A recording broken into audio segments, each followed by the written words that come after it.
going on, everybody? How are you? Welcome to Freeware Friday. I should get more excited about that.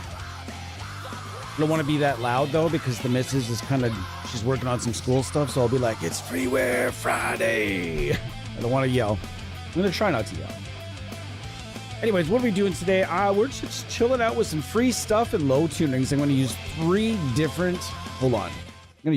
different guitars today in successively lower tunings. This is being in A. Sorry, this is in B. The next guitar is in A. The next guitar after that is in F. Show up. So we're going to hang out today. If you're in the chat, do say some words. I'm going to be testing out some pickups today as well. The Nazgul Sentient set that I have has been moved over to this guitar. So we're going to just try it with a few different things today that I'm, of course, most notably and straight out of the blocks. We're going to do something fun with this guy right here. We're going to use nothing but free amp sims today. We're going to surround them with a variety of pedals from mostly free to very, very cheap. And we're going to start out today with just the Sword here, along with the Audio L12X. We're going to be getting some mostly chuggy-ish tones today. I'm not going to be, it's going to be mostly heavier stuff today, folks. What's going on, Wano?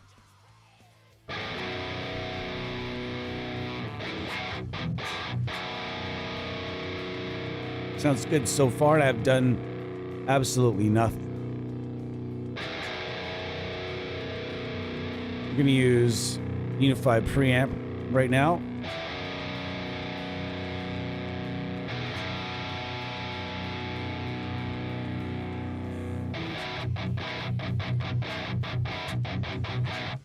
I'm not sure about these pickups in this guitar.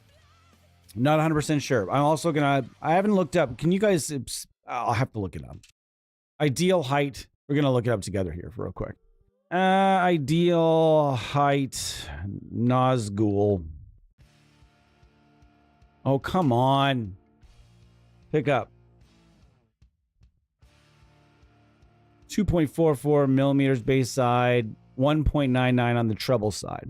So we'll have to have a quick look at that. Make sure that I'm at least in the ballpark.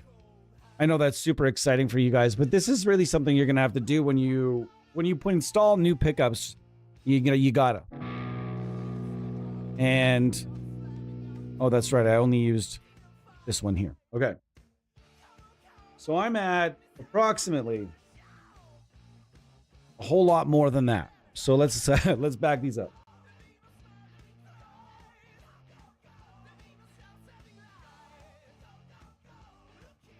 And apologies if this is less than exciting for everybody, but sometimes we got to do this.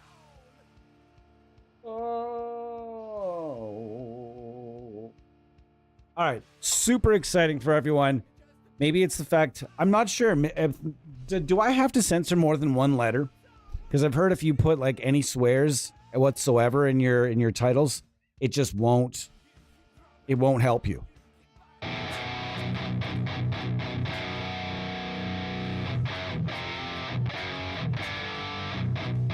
All right, we're gonna go it like that.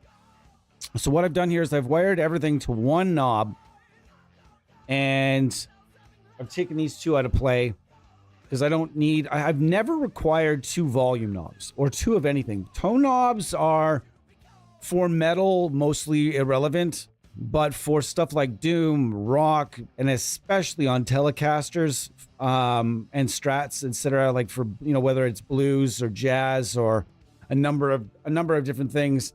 I'm telling you right now, folks, tone knobs are in fact very important, especially on a bass guitar. Very important on a bass guitar as well. There was that one signature bass that came out this year. I can't remember which one it was. I can't remember exactly who made it, where it didn't have a tone knob, and I read in the bass forum where it's like everyone was installing a tone knob on this thing, saying, yeah, it's great, but it needs a tone knob. So what are we doing today?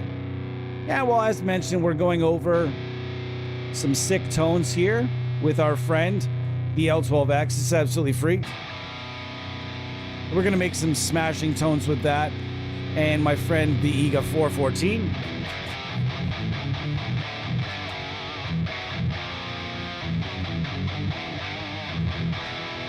On that side of the tune. It's going to take me a second to get used to the knob situation here, but this, I've got 56 to 13s on this, which is a bit lower or a bit lighter than I would normally go. I know it sounds strange to folks that don't nitpick about strings, but I definitely nitpick about strings, and I'm just noticing a few things immediately about this set that I think it's just a bit too light. I'm used to like 58 to 13s, where it's like, we'll see though.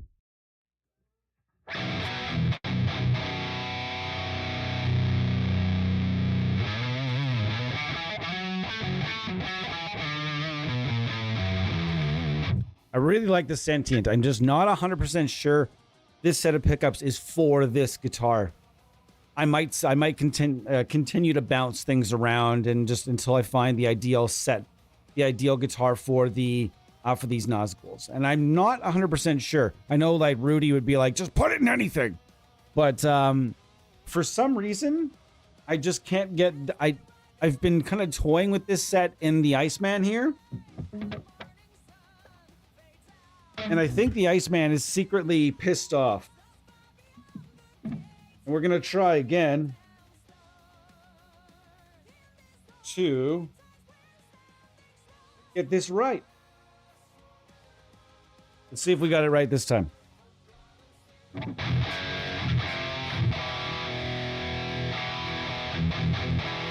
Hold on.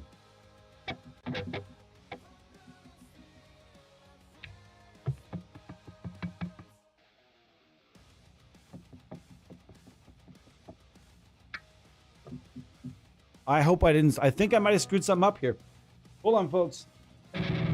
Oh, the joys of wiring.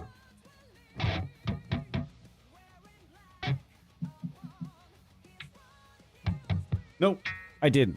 It's just got this guitar has this weird sound to it sometimes where the neck, it's almost like your bridge pickup is giving you neck pickup type tones at times.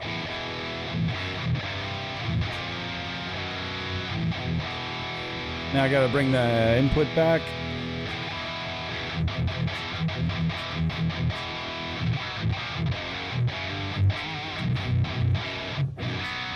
Sounding better. Man, we are slow today, folks. It's a Friday stream. Come on. Let's chat me up here, folks. If you're in the chat, I'm here. If you don't feel like chatting, I'm just going to continue to go through some things anyways. Let's get to Nosferatu. Now, this is what many people are calling the new king of freeware amplification as far as plugins go. That's neither here nor there. That's up to you. You figure that out. All right. Well, I'm going to get a decent tone going with this. And I turned that off mistakenly.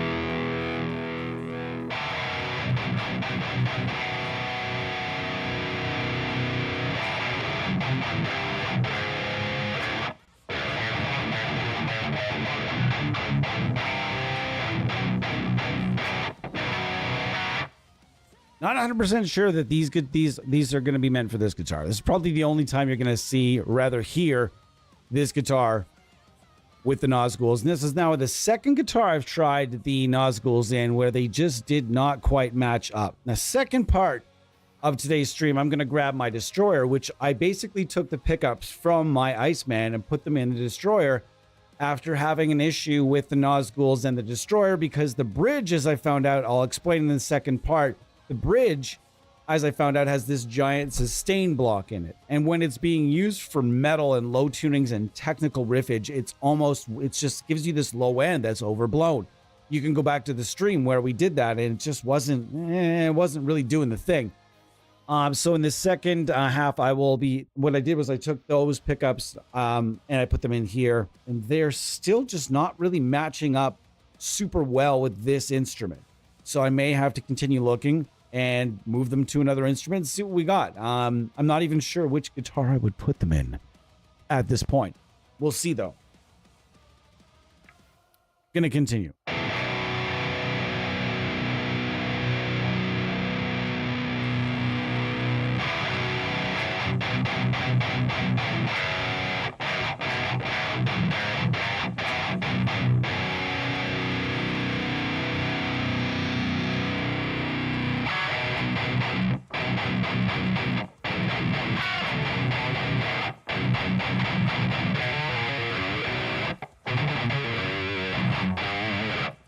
This is sounding good to me. I don't know about you guys. What do you guys think? Is this the king? Is this the king? Tell me in the chat after. Or sorry, tell me in the comments after. We really want to start using our comment sections. And we don't get a lot of YouTube comments on our live streams. I mean, that's, you know, that's to be expected after the fact. Not everybody likes to watch live streams when they're not in that moment. And that's understandable. But if you are watching this after the fact, feel free to jump in just like you might want to, and then I will get back to you on that thing.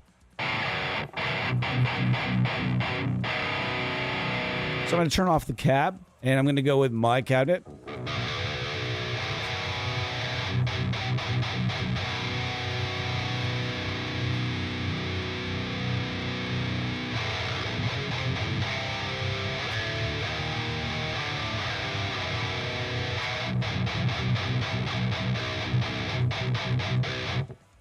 I have yet to really decide exactly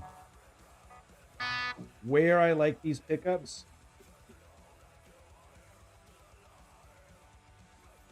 But I will admit that the power of this set is undeniable.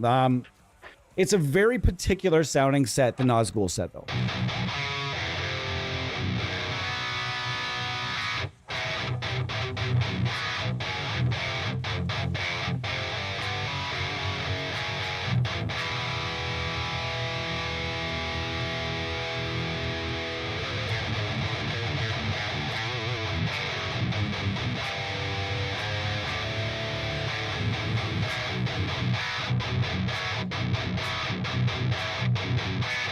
What's going on, my friend? Johnny Cecil in the house. Nice to see you.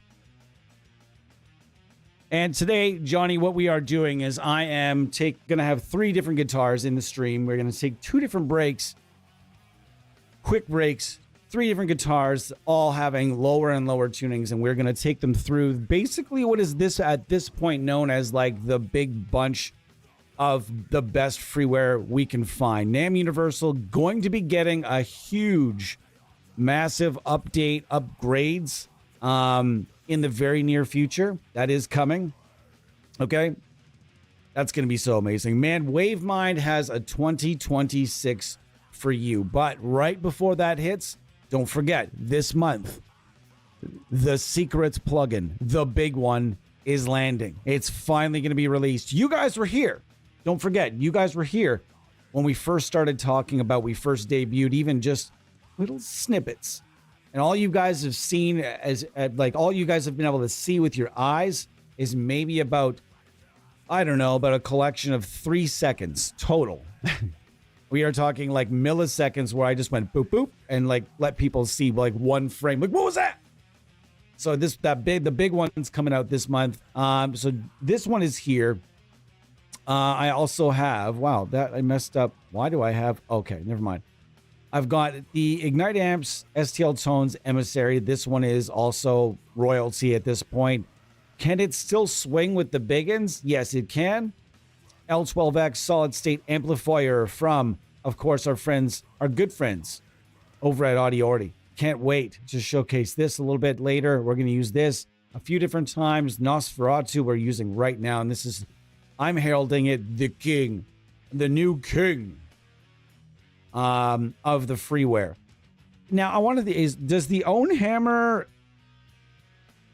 Chugginator? Wow, the Chugginator.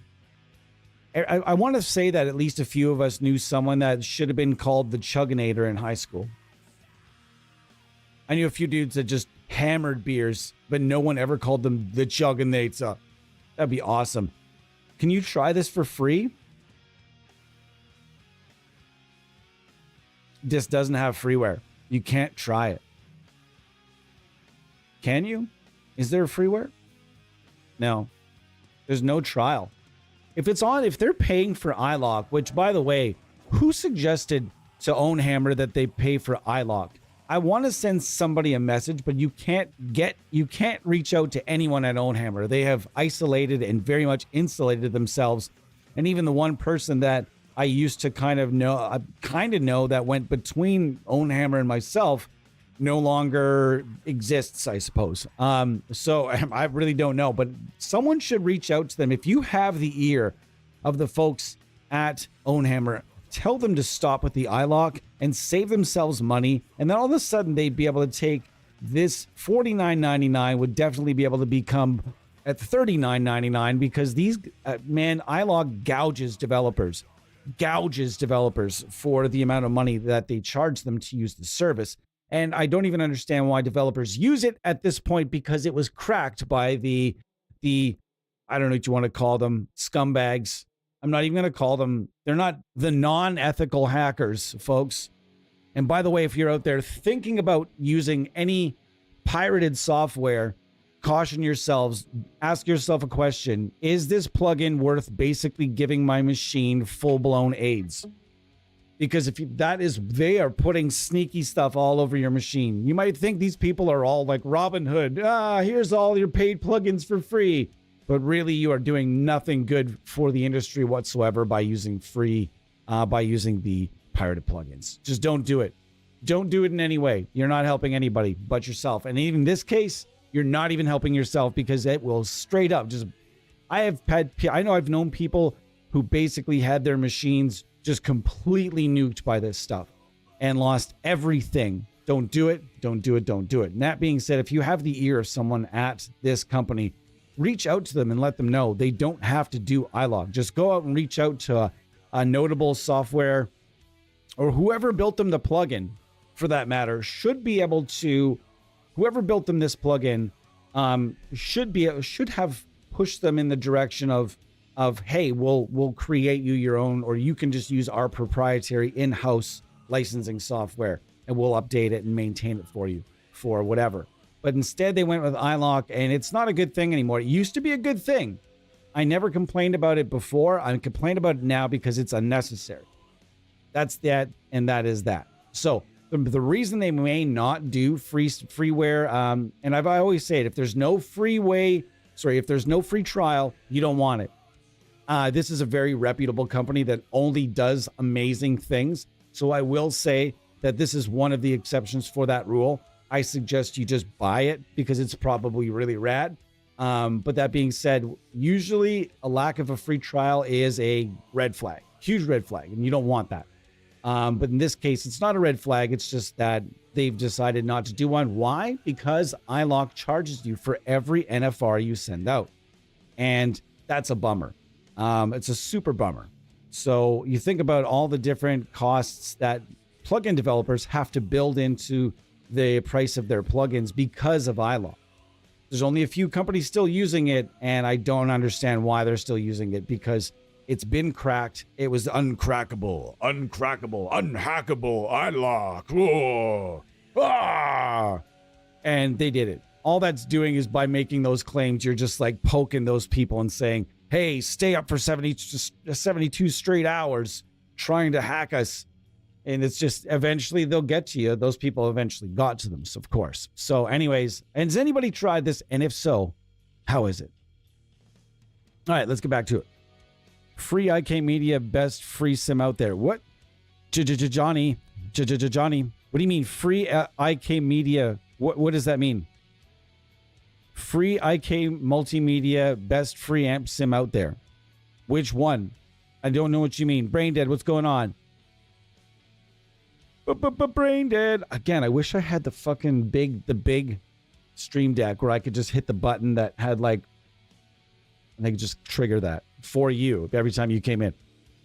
What do you mean though, Johnny? Which one is free though? Which IK Media are you talking about? IKM? Like Amplitude is not free. So which one from them is free? I've never used anything from IK Multimedia that's free. Let's go look for it. IK. Oh, multimedia.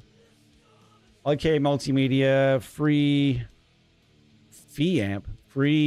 amp. I can assure you, though, you mean the Amplitude 5CS free amp? This is what you're saying is the best? Is this what you're telling me is the best, like the free version of Amplitude? If that is the case, brother, we've got some things to sell you for free. I can promise you. Tonex, Amplitude, 1, 2, 3. Now, I'm going to have to disagree with you on this one. Have you tried all these? I'm not trying to be difficult, and healthy debates are definitely healthy. I'm not the all-knowing source of the world. Also, we all have our own tastes, but as far as quality goes, have you tried NAM Universal with like really high quality captures? Have you tried the Emissary with high quality IRs? Have you tried this bad boy with some high quality IRs, or even just the onboard? Nosferatu, have you tried this bad boy right here? It's a beast. And then there are just so many rad free things. Yep, sell me. Yeah, owning real amps is awesome. I mean, I've owned many real amps in my days as well. And when it comes to Tonex, brother, here we're gonna have this is a friendly challenge. I want you to go and take Tonex and put it up against NAM Universal, and basically you plug your if you've never used NAM Universal before, it's very simple. This is your, let's go to the screen. This guy right here is your IR. This guy right here is your amp capture. Up here is your pedal capture. And you don't have to pay $1 for this shit.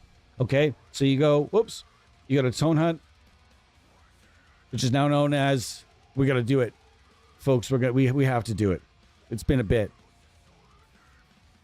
We're going to take you over to Tone 3000.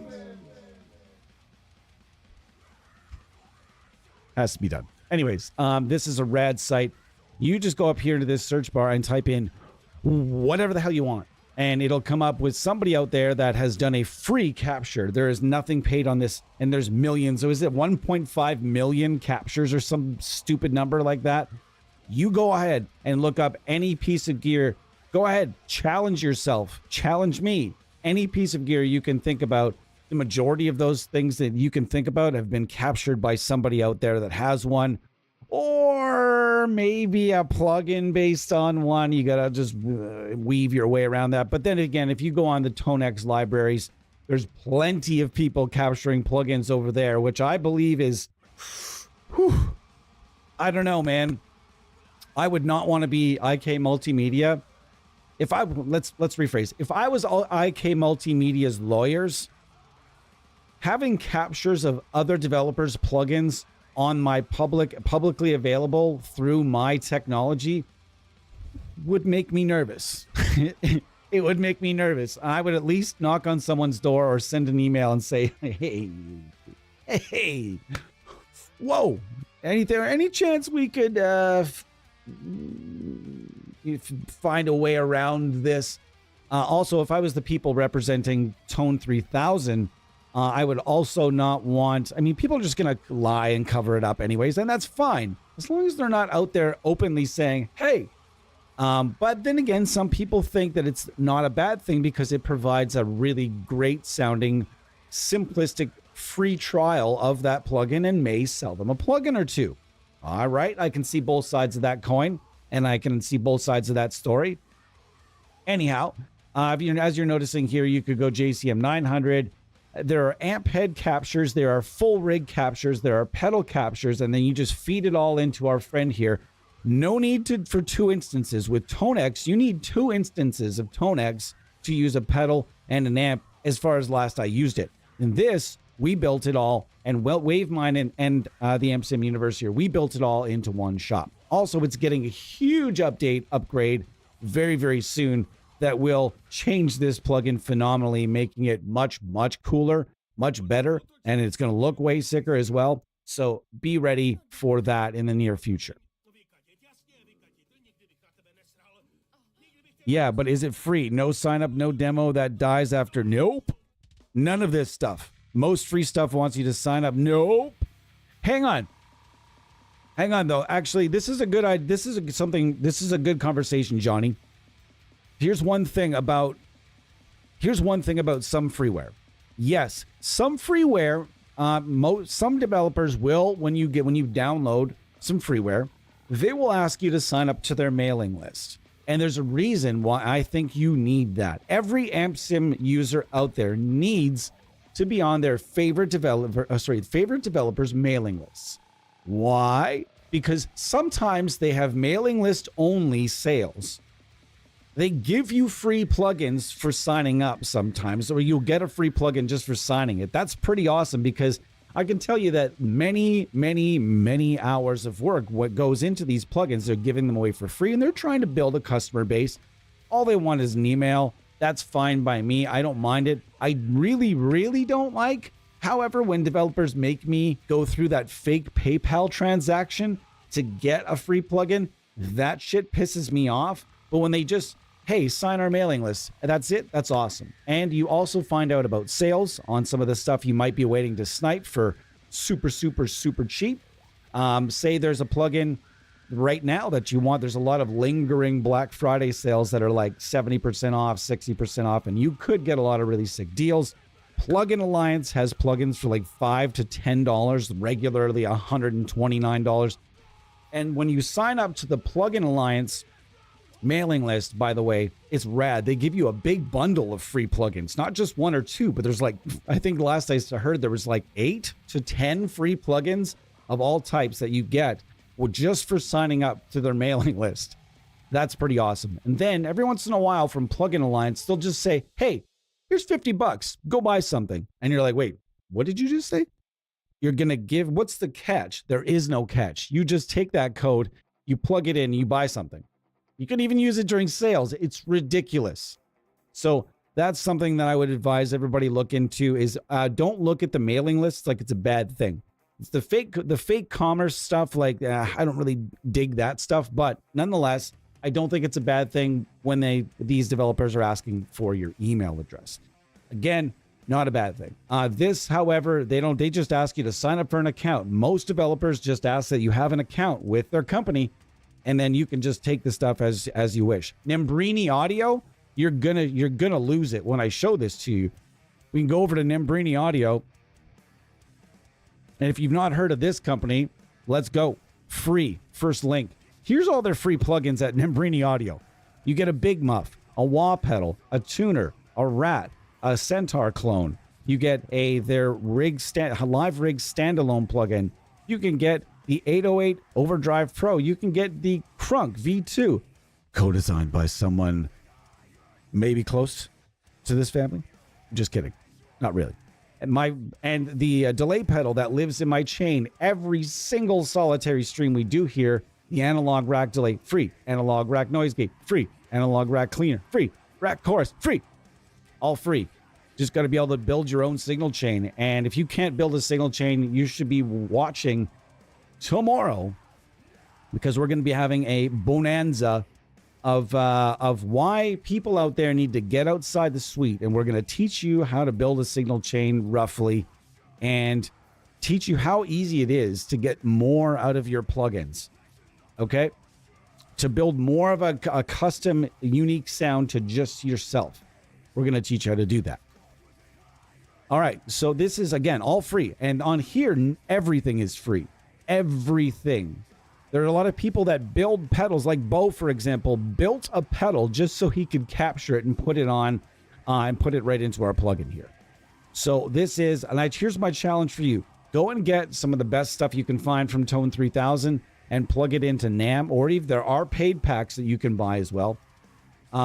So go and get some of that and put it up against Tone X, and every single solitary Tone X expert that I know, or profiling / capturing expert that I know, every single solitary one of them would put several things in front of Tone X. However, Tone X has the manufacturing. Tone X has that IKM marketing behind them. Whereas the designer of the neural amp modeler, he gives it away for free. By the way, I'd also want to make sure that you know the neural amp modeler is what we've designed this around. The neural amp modeler was designed by a guy named Steve Atkinson, and he gave it away for free. Open source code that anyone, you, me, your cat, my wife, the guy that you just saw on the street, we could all use it to make a plugin if we were that talented.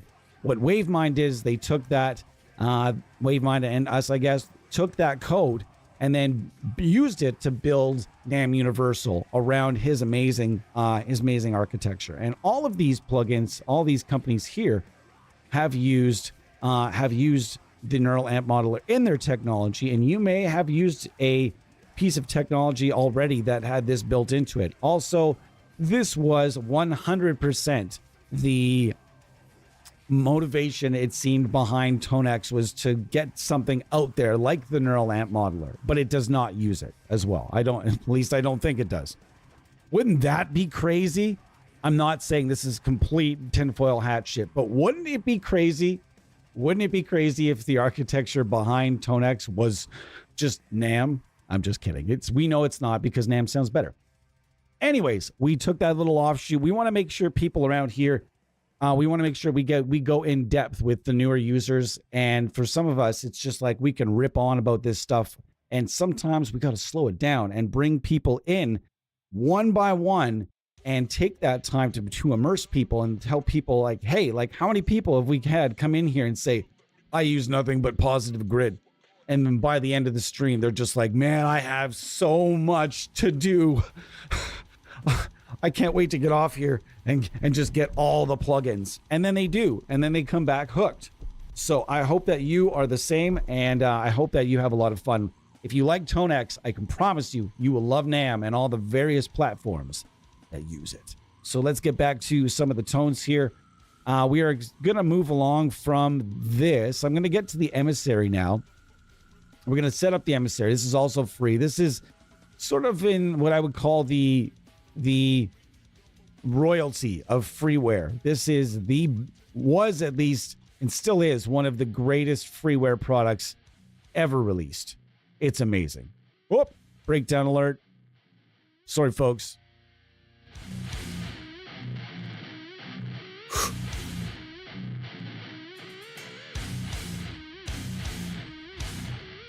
Absolutely baffling.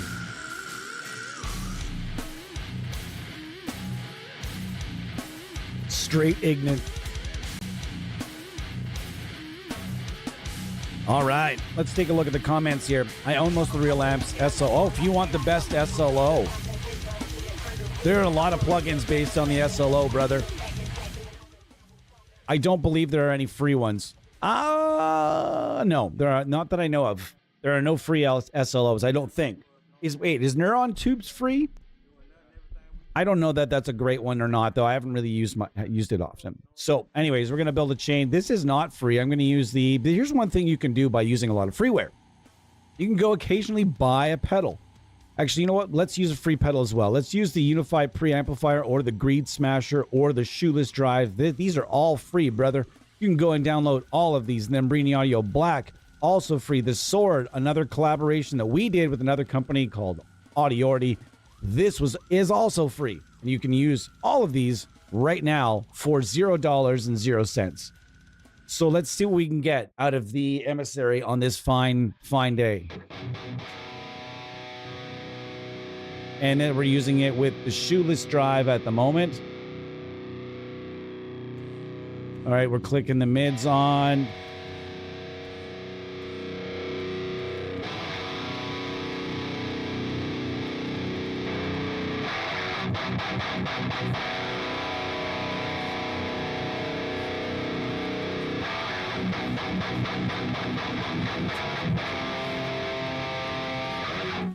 Let's try a couple of different pedals here on this fine, fine day that we are. Beefy, beefy, beefy.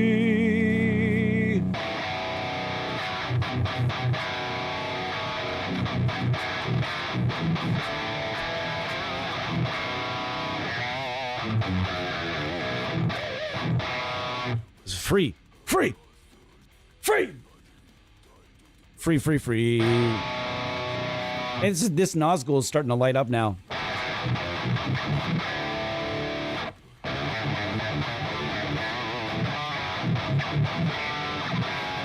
All right, a little bit too much on the treble-rific. This is also free, as mentioned. It's based on the TC Electronics integrated preamp that has woven its way through metal for years. All types of metal, so many types of metal have been designed around this as part of the sound, and especially Gent has kind of reinvented it after it was used for thrash and used for hard rock and used for just, man, so many different genres.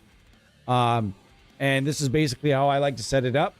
Bass all the way down. If in this case we might add just a pinch, and the volume really depends on you.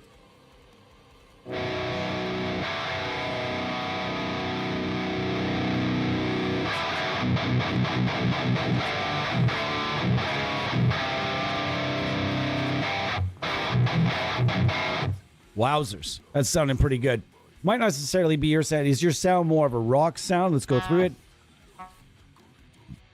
Tonex and amplitude, yeah, but I'm talking outside.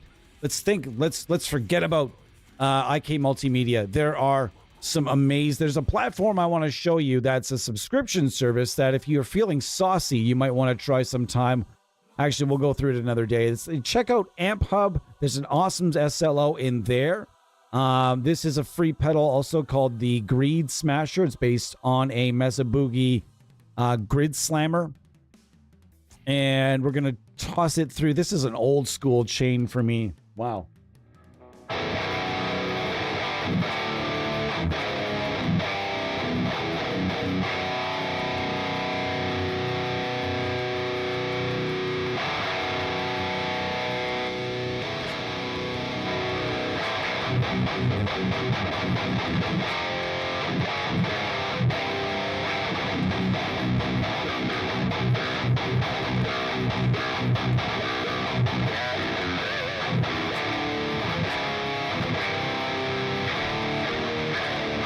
Hey, man. Elmira's in the house. Wow, dude. Nice to see you, brother.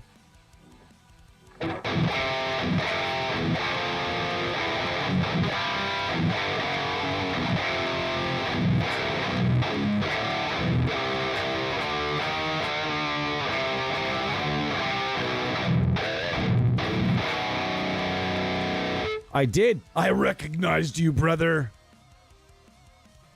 We missed you. We miss you, dude. Nice to see you. Anyhow, I'm also thinking about blacking this thing out. Eventually, once I financially recover for my my animal's mischievous nature, we'll call it. He ate a piece of foam. If you weren't following, we had to rush him to emergency. He needed surgery to remove a piece of high-density foam that I use for putting underneath pickups that are direct mounted. And sometimes those things use fish oils. He wanted to eat it, and it went down the hatch. And it didn't come out the hatch. We had to go into the hatch. But he's doing amazing. He's doing fucking awesome. And so after I financially recover from that, I'm going to go on that wonderful place called Geiker. And if you haven't been to Geiker yet and you're thinking about doing some upgrades or modifications, or maybe even doing one of those, like a Warmouth build or something like that, maybe you're going to treat yourself to a Warmouth build. Ooh, tantalizing. That would be so much fun right now. It would be like a kid in a candy store. Having like a $1,500 budget to go and do a Warmouth build with Geiker parts and Warmouth. Oh! Can't even tease myself. It would just be so fun. Anyways, long story long, I'm going to black this thing out. I'm going to put a new TOM on it, blackened TOM. I'm going to change the switch to a blackened switch. And then up here, we're going to do black machine because these things are garbage anyways and they need to be changed. So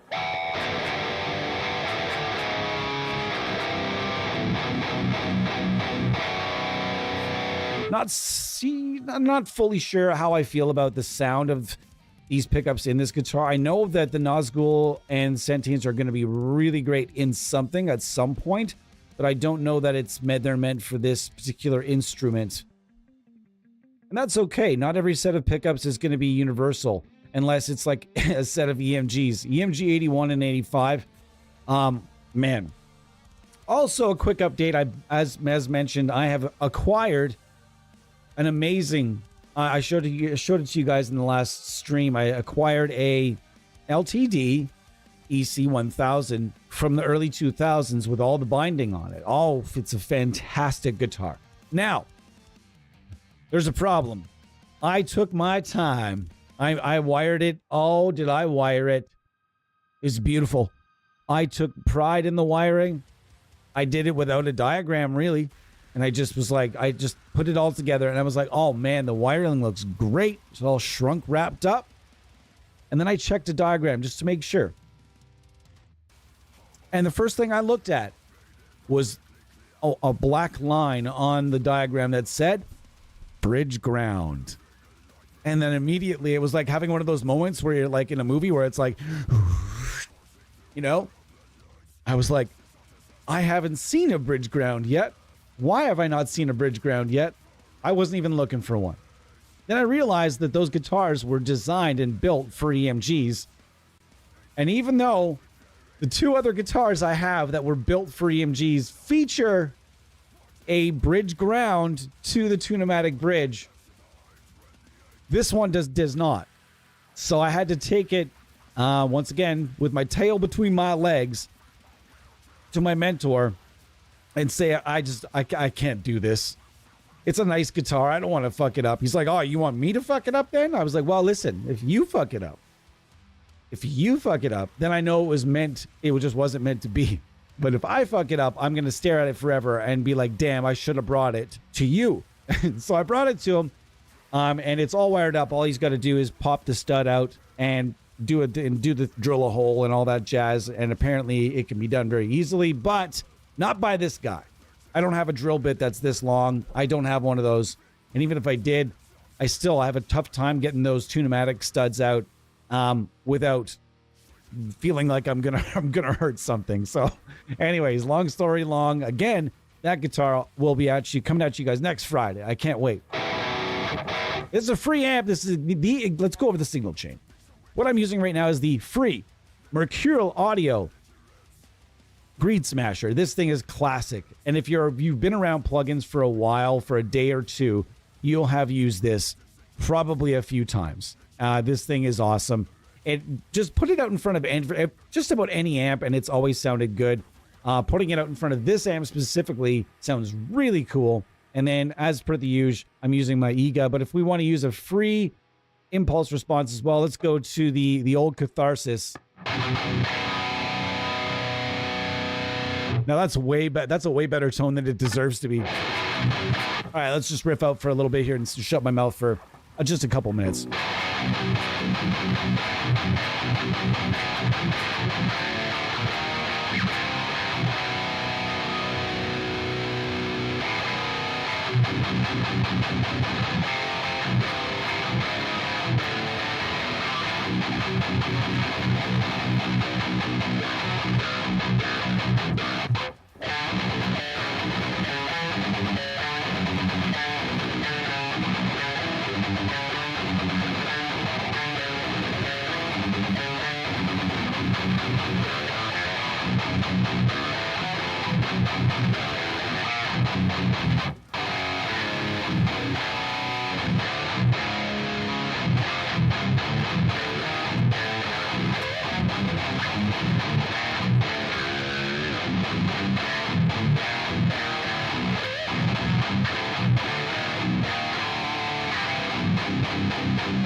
This is a sentient. Sounds super good. Wow.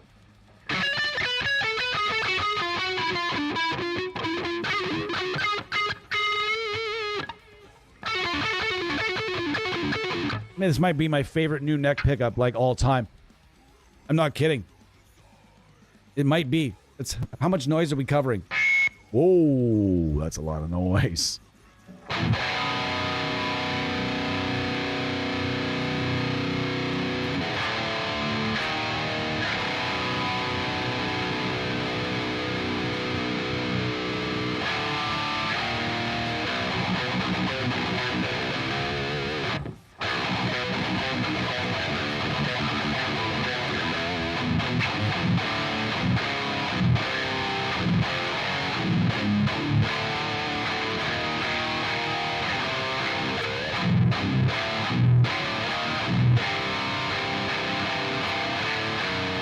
Wowzers, this thing's so good. So good, dude. This thing still rips. I don't know, man. It's still very much hangs. It still very much hangs. It's actually not a ton of noise at all. It's when we turn that pedal on that this shit gets real, though. How does it sound with the Dead Horse?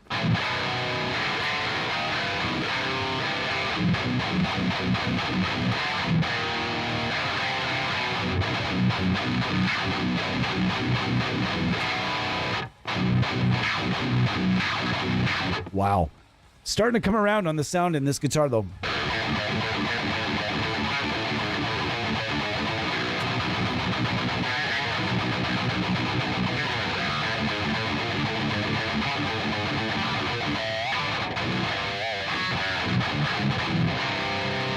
Wow, that is just... Whew. Let's try to scoop it out a little bit.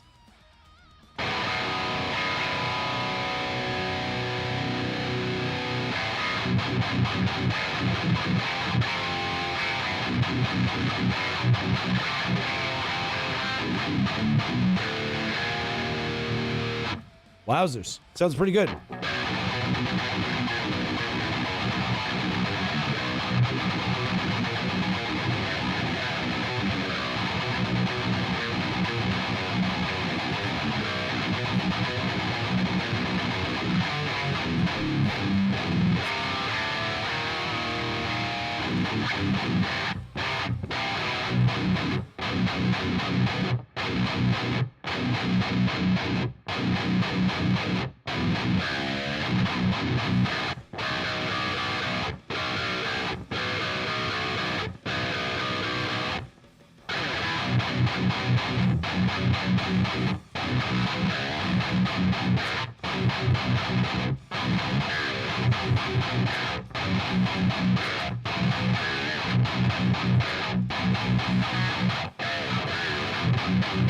Wowzers.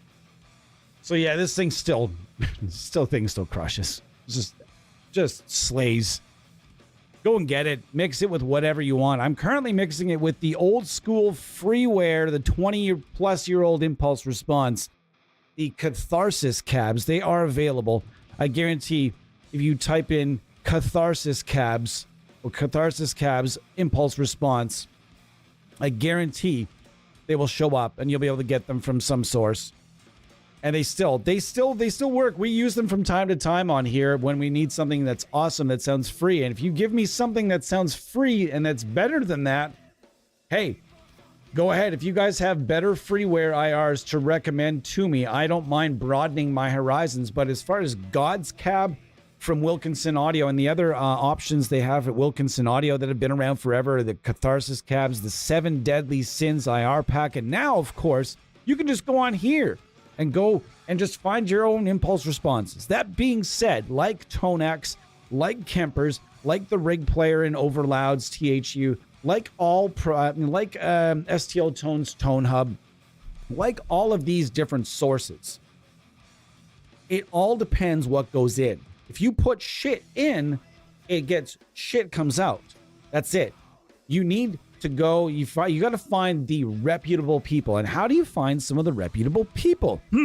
Well, you download our plugin, WaveMinds, and our collaboration, NAM Universal. And inside that toolkit, we provide you with a bajillion captures from some of the best to ever do it. Have things come a long way since then? Are there more people that are doing it that are even better? Yeah, probably. But it'll give you a good starting point of what a great capture from on this platform will sound like. And we're going to get to that when we get back. And I will go, maybe we can go over tone 3000, look for some stuff. Buy real one vintage. Man, if you want to talk, hey, is that Oracle Audio in the house? Hold on. Who do we have here? Hold on.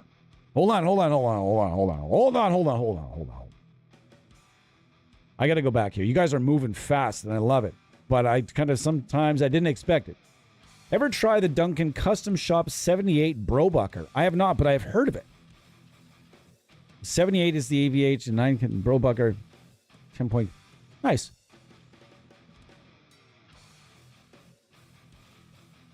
Yeah, I ground everything too, but there was no actual ground wire, so you needed to put your own. I had to bring it to a friend of mine to install a ground wire. And even drill out the route for a ground wire. There was nothing because it wasn't designed to have with a ground wire in mind. But man, even the two other guitars I have in that scenario, they've at least put they're like, well, we've got it open. Let's just be cool and drill the hole just in case they don't want EMGs forever. My goodness gracious. Grr. Anyways. Wire the EMG after, yep. I've tried the Afterburner. I have for a long time, I was an EMG artist or low key. I was doing a lot of reviews and other things and making content for them. And I developed a good relationship with them. And so I can get EMGs kind of, from time to time, I'm able to reach out and say, can I grab a thing? And they're like, yeah, we'll send you a thing. And I've also tried in trying all that for over the years. They've sent me lots of little toys and lots of the little upgrades and stuff. I've got the Slayer boost on my Strat and a red Gary Holt EMG 81 on a red Strat. It's super fun. I'll have to pull it out in a stream at some point soon. One of the last guitar we're using tonight will have EMGs though, and that is my big old baritone. It is a damn surfboard, this thing, but you're going to enjoy it, I guarantee. Second guitar coming right up. I'm going to pull out the Destroyer. But I want to go through this. Oh, wow. I don't know what to say. I'm just going to call you Evan. Evan Bright 6. Wow. Your name sounds like an Ibanez guitar name. The RG. I can just picture it now. The RG EVAUNITBRIG 6435. I can see it right now. I'm not making fun of you. I'm just having some fun. Something cool like Amplitude JCM. It's cool, man. I'm telling you right now, if you're a JCM fan, we will find you. We are about to blow your fucking mind. There are some, I don't know, as far as free goes, yeah, the Mercurial Audio JCM will probably tantalize you and really impress you. As far as Amplitude goes, like, I think we're going to be able to show you a lot of stuff that is probably going to take you up. Like, there are levels to everything, right? And I would say that we're going to be able to introduce you to a lot of stuff that's either 1 or 2 levels above the Amplitude IK current Amplitude build, we'll call it. Although I don't have anything bad to say about the newest build of Amplitude. They really, really overhauled their power amp section. They overhauled a lot of things, their cabinet section. And now it sounds remarkably better than it did 5 years ago. Remarkably better. And when I say remarkably, I mean, it used to sound like a cardboard box. Now it's passable for sure. Some of the older stuff though, some of the legacy amps, they've just got to put to death because you can tell when you're using these legacy amps versus some of the newer stuff and they just don't fit. They don't fit in. It's same thing with Softtube's Amp Room. Another company I want to let you know about is Softtube. Not necessarily going to find as much freeware, although there is some, but you want to go and have a look at their Marshall collection for sure. But Evan, I'm just going to call you Evan. What do you need from us, sir? And we will give it to you. Oracle 888. Is that Jay? What do you recommend for a good JCM 800 amp sim? Mercurial Audio Spark. 100%. 100%. Mercurial Audio Spark is the best 800 I think I've ever used. We were using it just in the stream. The very last stream, you want to back it up and go through our streams and look up all of our different Marshall streams. I've done, I think, 3 or 4, maybe 5 Marshall streams where we pull out the best of the best of the best in Marshall amp sims, whether it be licensed like Softtube, where they have the license to put the nice branding on it, or whether it be Nembrini Audio has a couple of really amazing Marshalls. The MRH series from Nembrini Audio, the Bogren Digital has the one knob series with the Marshalls. There are lots and lots and lots of Marshall plugins out there, my friend. Lots and lots. I'm trying to make a stereo live rig with an amp sim. Basically, I'm going to stop you right there. As soon as you said amp sim live, here's 2 things about that. We don't usually get involved with stuff like that. Some of the guys on the staff could probably help you with that, but I like to create a separation somewhat between the two, as I never really advise plugins for live use. It's just sort of something that I can't personally vouch for because I haven't been able to make it work for me personally. However, I know there are a lot of artists out there that are starting to take that plunge. Distant, for example, the band Distant, they did a signature plugin with WaveMind where he used it on the whole fucking tour. The whole tour, he just ran like a live rig that had the plugin. And there are more artists starting to do that, but you do open yourself up to some issues with doing that. But let me continue reading. I basically want to layer other amp sims on top of my Boss Katana to get a really big saturated tone. If you here's my plan is just to take the Boss Katana right out of the mix. If you want a bigger sound with plugins, I would say take the Boss Katana out of the mix. Just hear me out here. I'm not being I give it to people straight. Okay? And sometimes it comes across a little like snooty or something, and that's not what I'm trying to do. So I'm just going to give it to you straight. I would never take a Boss Katana on a stage because I just believe it to be a very underpowered amp. And I have lots of experience with those amps. We used to have one we had one at the school I worked at for a little bit. And I have a couple of friends with them. And I also was thinking about buying one for around the house. So I did a lot of research on them. So here's my thought. If you want something like an amp sim live, I would suggest getting some sort of 212 cabinet. Even a 212 would probably do you. Or you could get one of those full range, full response things that are powered, but I don't know about those things. My suggestion would be to get like a 212 cabinet. Find yourself one of those. If you're able to save up a little bit and get one of those small brick power bricks. There's these power amps now made by Seymour Duncan called the Power Stage. Now, a lot of companies have started to make knockoffs of those. They're very small, very small little things. And you can just put that right beside a laptop and you fire your amp sim tone into the power brick that goes into your cabinet and you're done. That's a wrap. So is it that simple? Yeah, kind of. And as far as switching sounds, you have to make sure that you get something with MIDI capabilities, and then you can should be able to switch things all over the place.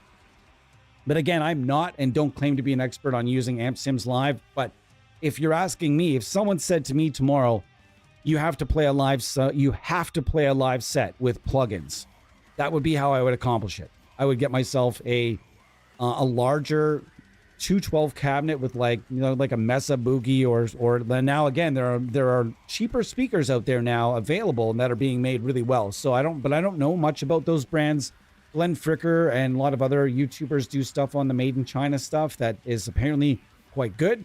I would just say I would find a full sounding 212 cabinet. I would probably buy a Seymour Duncan Power Stage, and I would probably take a laptop, a high, a faster laptop, and plug it in, and that would be my live rig for at least the moment. Just trying to go through here, guys. I want to make sure. Definitely plan on getting a muff pedal and diming it.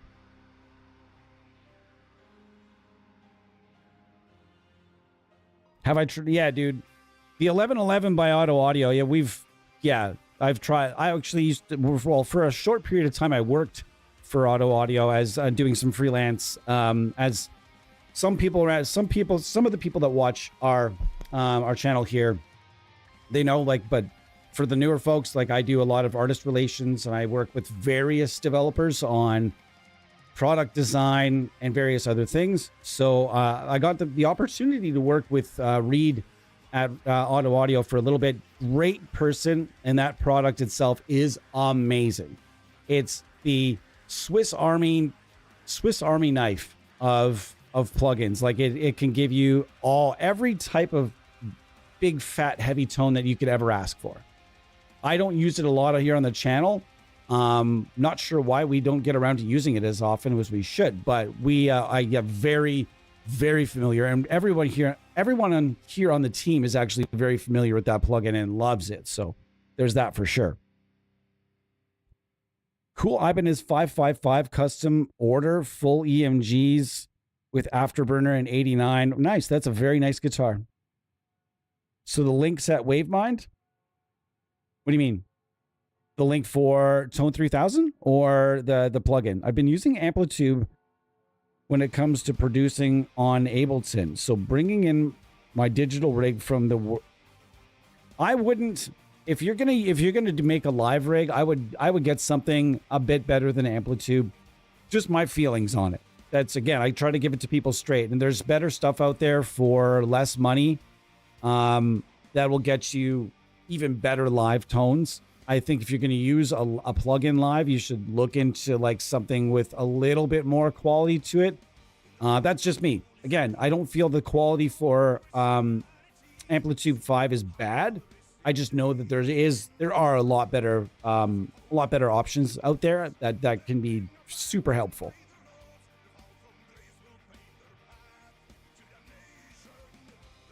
My goodness, Evan, we have 180 streams prior to this, full of answers to those questions.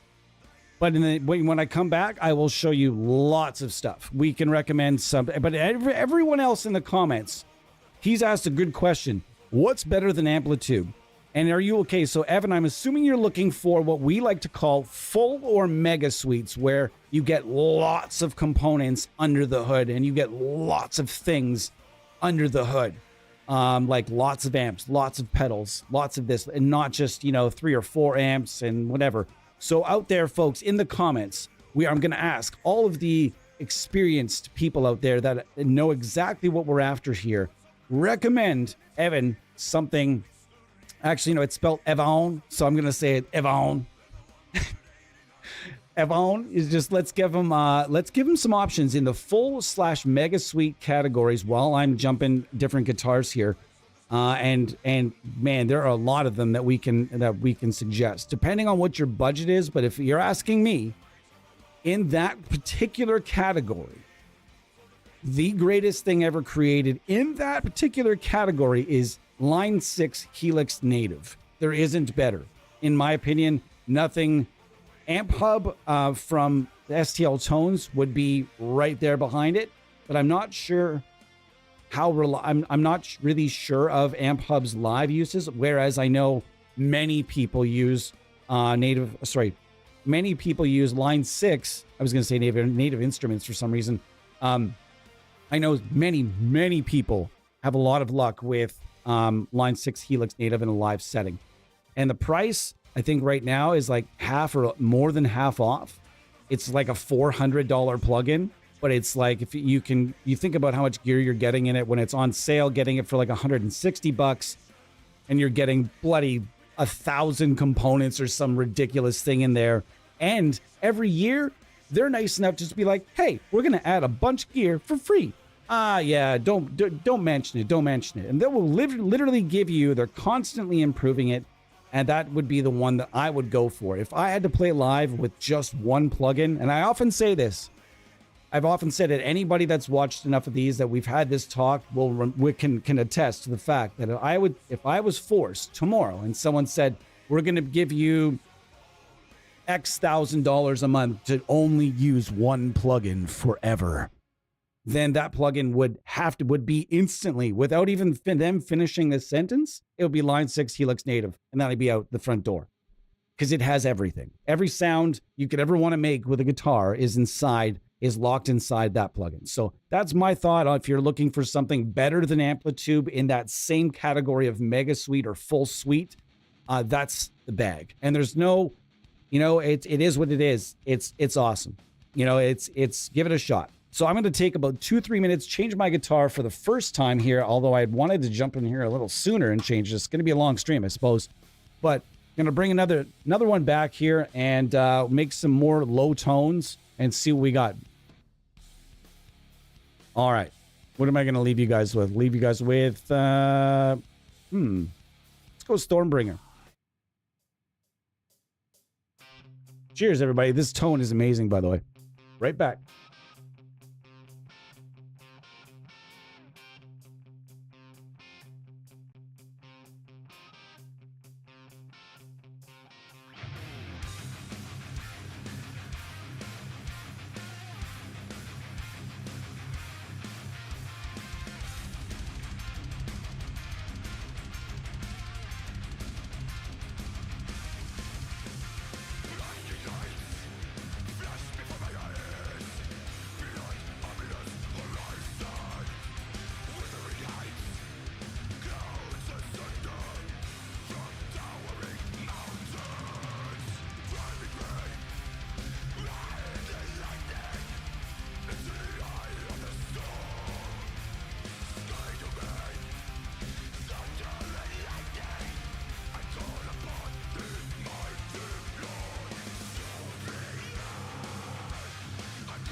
Right on. Rad tone. Anyways, this is Conan, my destroyer. And Conan was recently fed some new pickups that I know that Conan is excited about. This guitar is meant to be used for doomage, but I try to make it a little bit versatile, and it has a Bill Lawrence USA L500XL in it,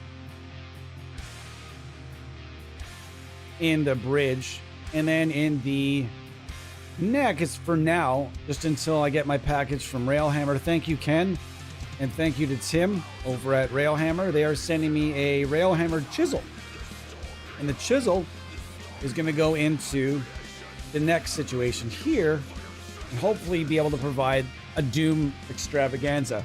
So this is probably not going to work out with the tone that we currently have dialed in, but we're going to try anyway. All right, it is.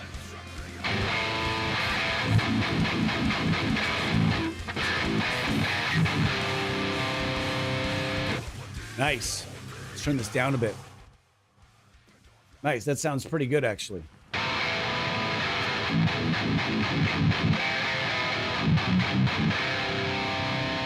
I'm actually kind of shocked that those two tones worked out pretty good for each other. So anyways, this is my Destroyer, and it's tuned in A. I've got, I think, 62 to 13s on this. I think it's going to sound good like this. It sounds terrific with fuzz as well.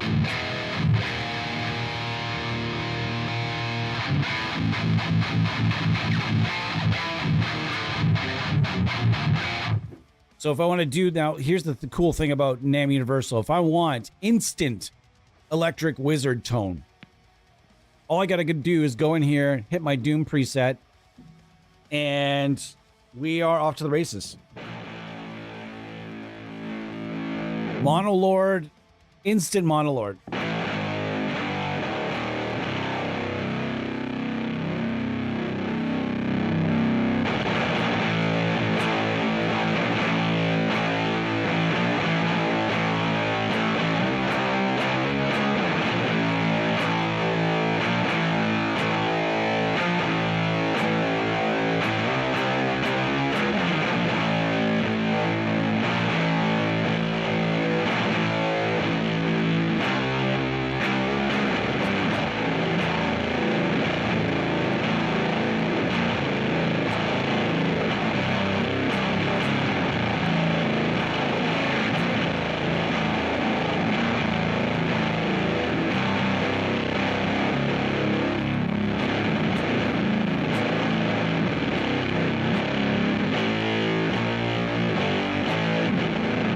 If I want instant Monolord, fine. If I want instant electric wizard, no problem as well.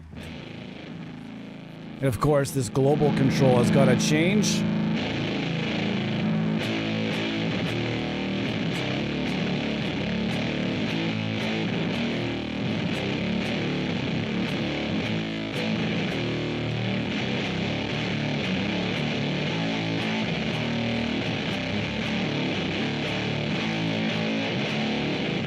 Nice. So that's that.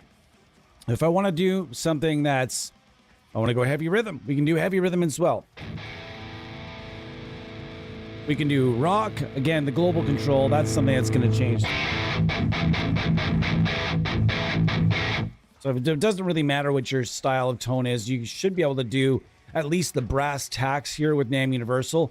And then if you need to add effects, then there's just plenty of free effects plugins out there. You just have to know how to build a signal chain. And that is where a lot of users give up on freeware, because they realize in many situations, these are plugins designed where the user actually has some responsibility and actually has to have some level of just anything except for just firing up a standalone, being plugged right in and playing.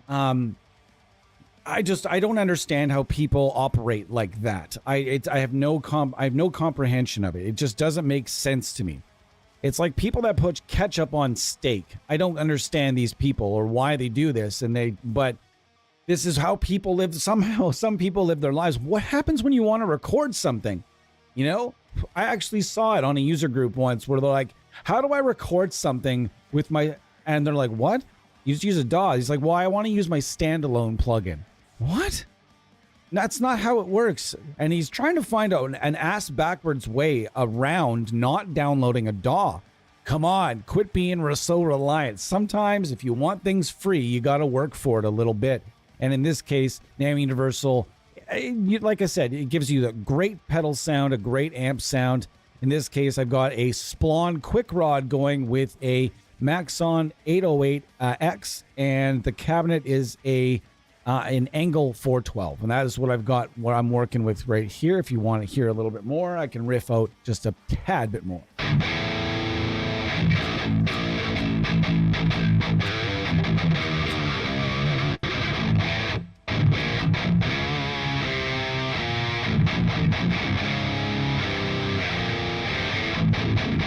And that's just heavy rhythm. Of course, these are all presets that will be added eventually. This is modern metal rhythm. This is, whoa, sorry, folks. I just absolutely crushed somebody out there. Sorry. This is free. This is a Clarion lead. This is an amp they sort of made up, I think.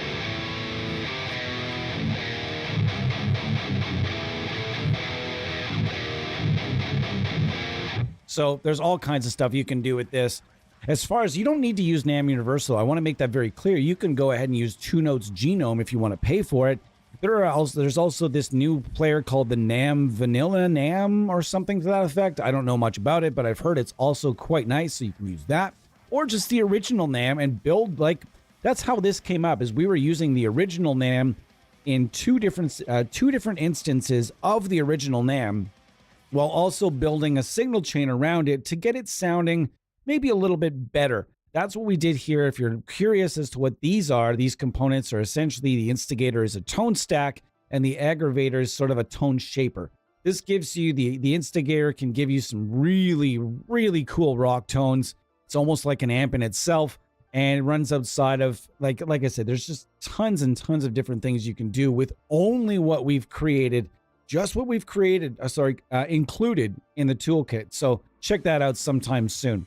Let's get back to, I want to go over, again, this is tuned in A. We're going to use one more guitar after this, but this was just to have some fun. Let's go back.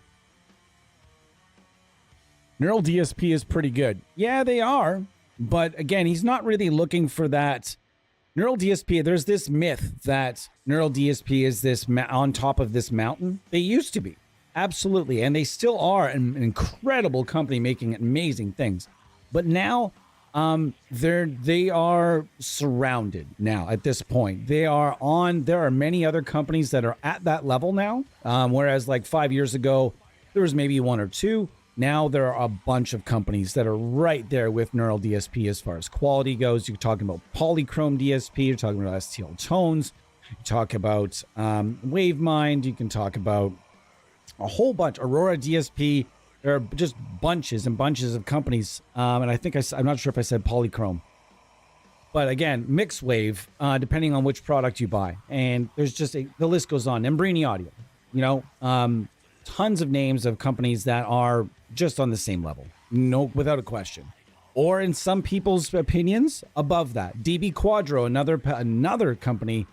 A lot of companies just like IK Multimedia, who are based in Italy. Very last stream we did, actually, we were talking about how fantastic, how many developers, how many fantastic developers were based in Italy, or feature people that were born and raised in Italy. So a lot of talent there when it comes to amp modeling, some really, really great stuff.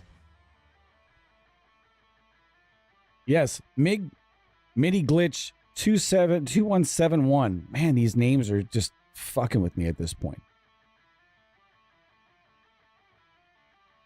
Hold on. So Nembrini has a product called Nexus. Yes, they do. That you can load VSTs into. Yep. Has any plugin company thought about creating a cheapish pedal board that loads something like Nexus? I'm pretty sure you can use Nexus with a MIDI controller, if I'm not mistaken.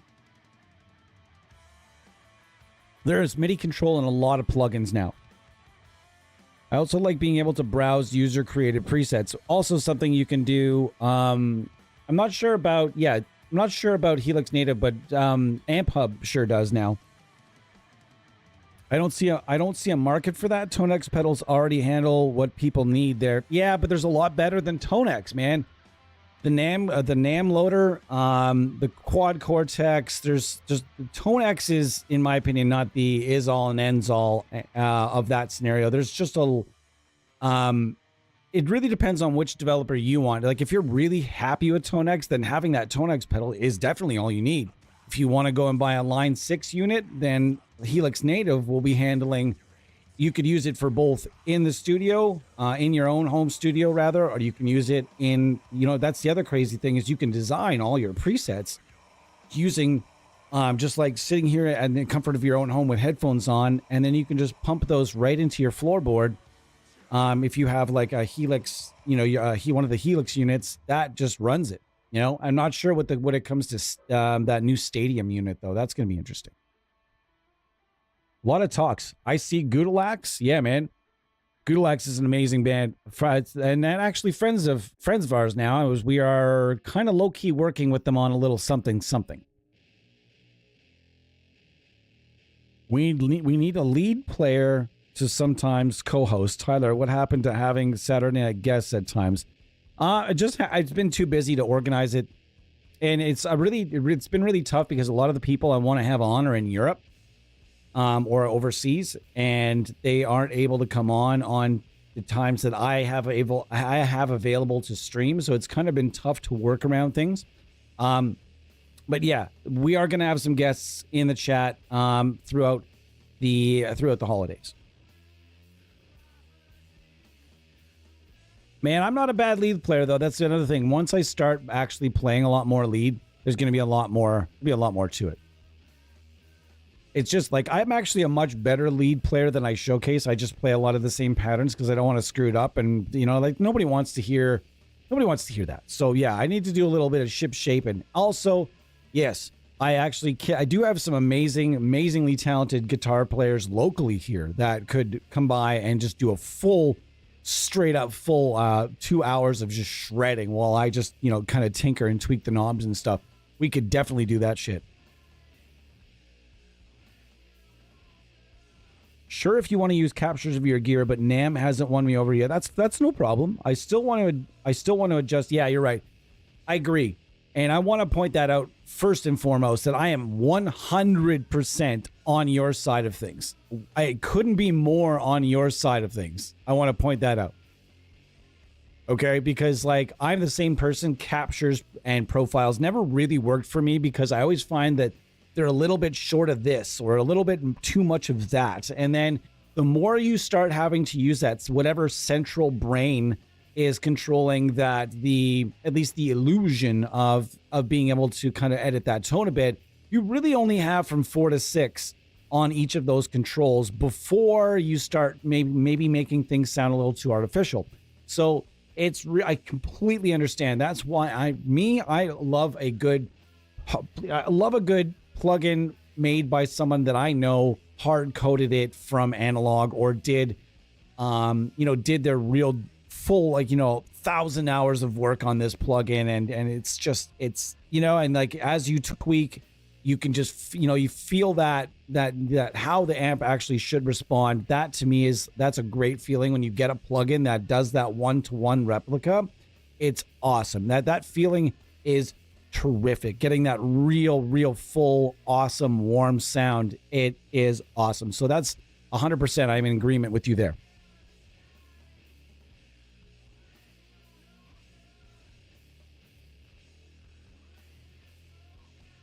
I want to use Polychrome and Aurora plugins without having to bring along a laptop and audio interface.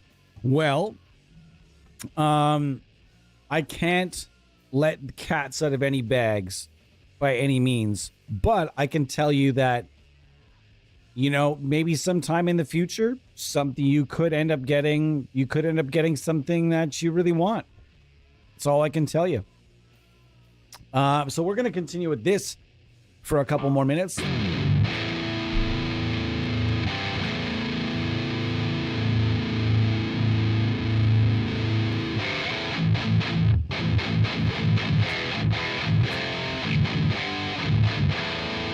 These are all free tones. Today I'm adjusting the wrong amp. I was like, why isn't it changing, dumbass? Oh my gosh.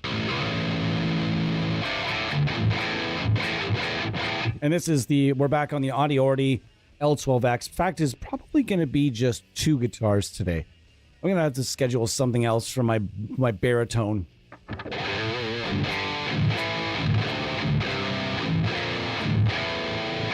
And I think I finally figured out a set of pickups for this guitar that really work really great. And I installed new pickup rings. Everything looks nice. It sounds nice. I'm very happy with it. Anyways, what are you guys doing with your weekend? How are you? I hope you guys are having just a wonderful time. And I hope that in watching our streams that you guys find new companies. And that's one of the best things about the amp sim industry at this point is there are so many companies doing really, really good stuff that might not have the amount of marketing money or the amount of past sales to really, you know, when you have this army of people that you have like an army of people and you have a lot of money for marketing, it's just so easy to release a new product because it gets out there. But there are a lot of companies right now making stuff that don't have these big budgets, but have big, big sounding, real sounding, and warm sounding tech that I can guarantee is going to impress people. Just about anybody that uses it. I've yet to meet a person that used, for example, the WaveMind Rev F Mesa Boogie rectifier plugin.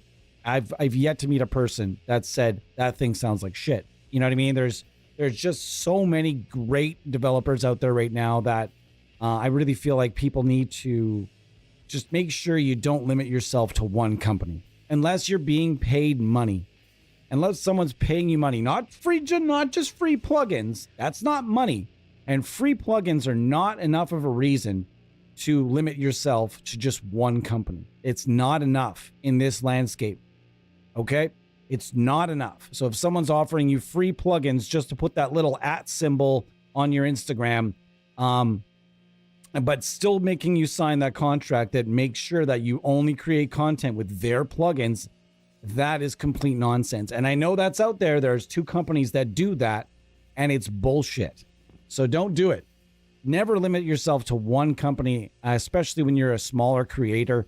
And if you are, I'm going to tell you, if you're a creator and you're out there and you want to make more content and you don't want to do those exchange free plugins for content, happy to facilitate that. Just reach out to me, the Amp Sim Universe at gmail.com. You missed Mercurial. I love their dual rec. Yeah, I haven't missed anything. We did something. We've done 2 Amp Box streams in the last couple of weeks. Amp Box is amazing.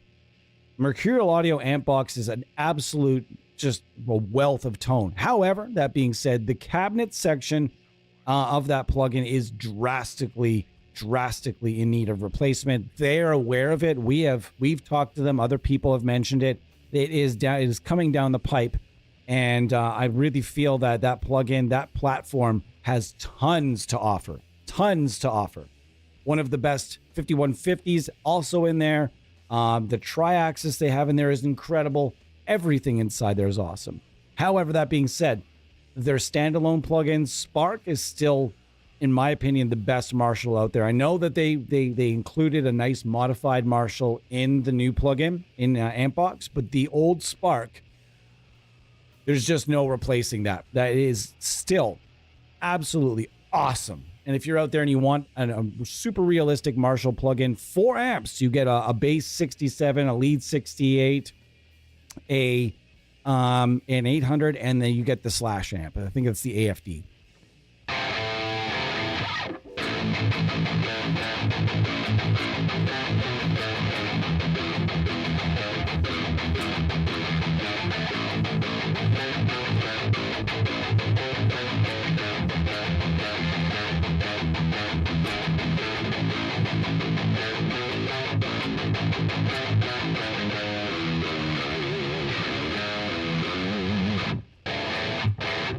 It's sounding great. I finally figured out a way that this guitar finally makes it this just works. Underneath, as I found out, there's no replacement for this bridge in existence, for starters. And underneath this bridge is a giant sustain block of roughly the size of this fella right here with all these pushed in. If you were to push, it's probably seriously almost exactly that big heavy sustain bar in there that's attached to the bridge and really does create this really just big amount of sustain, tons of low end. So when I put the Nazguls in here, it just didn't really work out. Also, trying to do any technical riffage whatsoever in I don't know, you really got to eliminate a lot of low end, in which we have in fact in this case. So this is 100% free, as mentioned, and we are just building signal chains. This is not free. but you can get this for a song and a dance right now. I believe Wavemind is having a seasonal sale. This is not 4 different pedals, but just 4 different looks for the same pedal. And this is licensed by Protone and coded from the original schematic and all. This is as good as it gets. And there is no other Dead Horse plugin on the market. As far as I know, there are no other Dead Horses, even whether licensed or not. I don't know that they exist. The closest you're going to get is going and getting this guy right here, the Green Reaper from Audiority, where you can go into type. And when I was helping with the development of this, I suggested we do a Dead Horse. So you can click Bronco mod, and that'll get you, I mean, not as good. It's not going to be as ideal as the Wavemind, but let's check it out.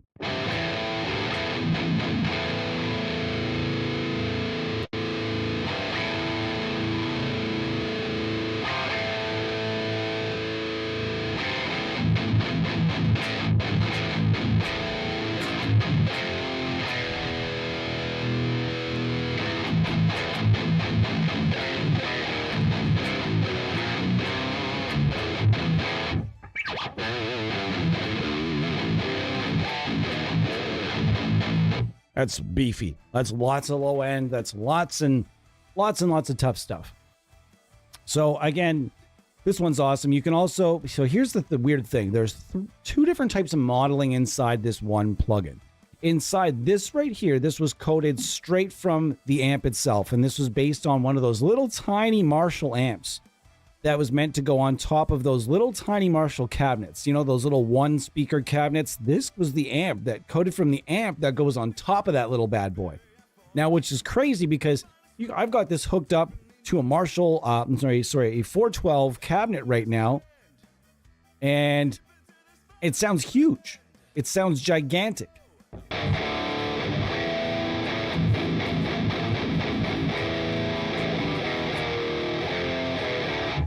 And so this was actually coded right from right from analog, whereas these 2 were a sort of prototype, and that it's a prototype type of, rather, this was used as a prototype in a new type of modeling that Luca was going to use for a different endeavor, we'll say. I don't want to give away anything, but used for a different endeavor, we'll say. So if you really want more metal, you can get this. And if you want probably the best free clean tone on the market right now, this is going to be about as close as you're going to get. I'm not going to get too clean tony today, but there really are not a lot of free clean tones available. There just aren't. There's a handful of them, and some of them are okay, and some of them are but this one is really good. So check this one out if you have a chance. Amazing plugin. I use it to test all new pedal plugins that I get. I use it to test all new IRs that I get because it's super clean. No power section. It's just what you're hearing is tubeless, and it's awesome. What do you recommend for unique sounding amp plugins rather than common emulations? Unique? That really depends on what your thought on unique is, but if the first thing that comes to mind when I think unique is this guy right here, and I think this is for sale for $20 or $15 or $20 right now. This is the right here, one of the most unique amp sims I've ever used. I've been told it's sort of on the innards of this is the Chandler Gav 19T. I've been told that the innards of this are kind of like a Selmer, although I would not be able to substantiate that whatsoever. This thing is super weird. I use it a lot for doomy type stuff. Fuzzy type stuff. So if you want to get fuzzy and low, let's try it out.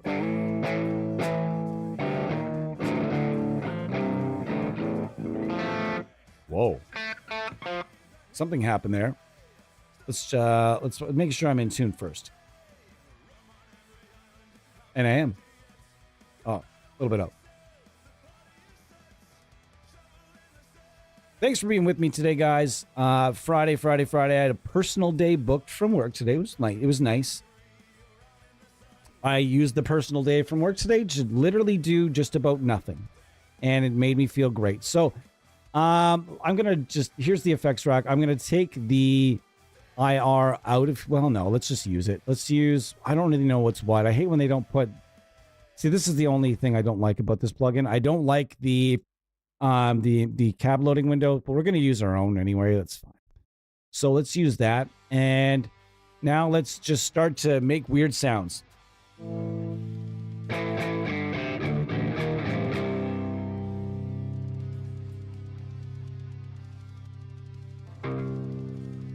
Ready?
Super weird, man. Super weird. And this is the Chandler Gav 19T. So when anybody asks me about unique, this is one of the first things that comes to mind. Also unique, if we go to the Nembrini audio collection, and we go through here, I think unique, I also think of some of the older stuff that Igor's done. For example, the MP1.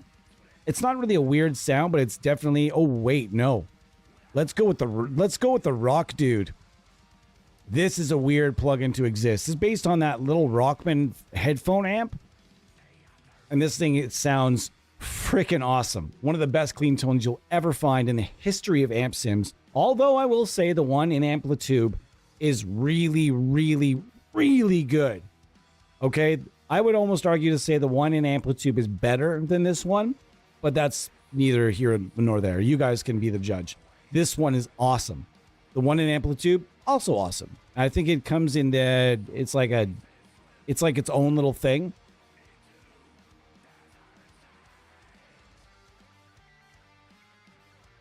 You asked somebody at Nembrini? You just ask me. I don't work there anymore, but I can get you answers. You asked someone at Nembrini, they told me they're updating what soon? Sorry, the little heart thing blocked it out, so I can't see it until somebody else says something. I have Graphene and Laney Ironheart currently for different sounding amps. Those will do it. Graphene, I don't know. I don't know about Graphene for a different sounding amp. But are you talking just high gain? Because that really depends on what type of different you mean. How's it going, Rudy?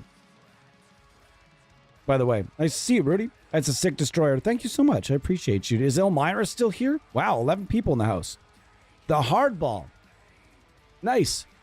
The Hardball is an awesome amp, man, and I think that's what he's probably going to be doing. I asked him if he had plans to go and make many of his different plugins into like the Sweet style. I just want to point out, like, I've been bugging Igor to add pedals to his plugins for like 7 years.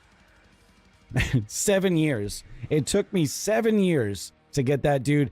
I've been telling him to add boost pedals for years, man, and I'm so glad he's finally doing it, because that was the big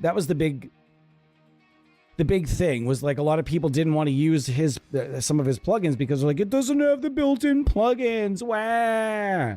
And like, the thing is though, if you're expecting, I liked his way of thinking. He's like, when you buy an amp, you might get a cabinet, but you're not getting pedals. He's like, buy the amp, you're gonna but people just, along the way, people stopped wanting to build signal chains. When we got into amp sims, that was the only way you were gonna use one. You were firing up a DAW, you're opening a channel, and that is the only way you were using a plugin, was to use it in a DAW. So I don't know any other way, but it's somewhere along the line, people stopped wanting to use a DAW. It was just too much for most people. I don't want to use a DAW. It's too inconvenient, or it's too this or too that, or an added cost.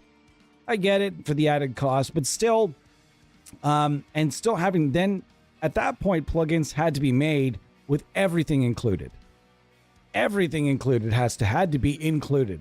And I was just like, I've never been a firm believer that everything needed to be included.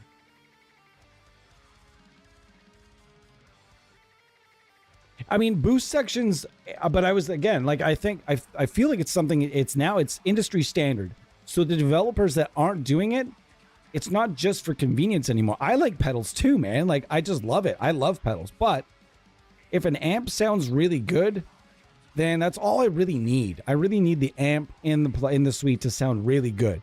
And then I can make everything from there sound however I'd like, you know? So I don't mind having all-inclusive scenarios. I just don't feel, I've just never felt like a reliance on it.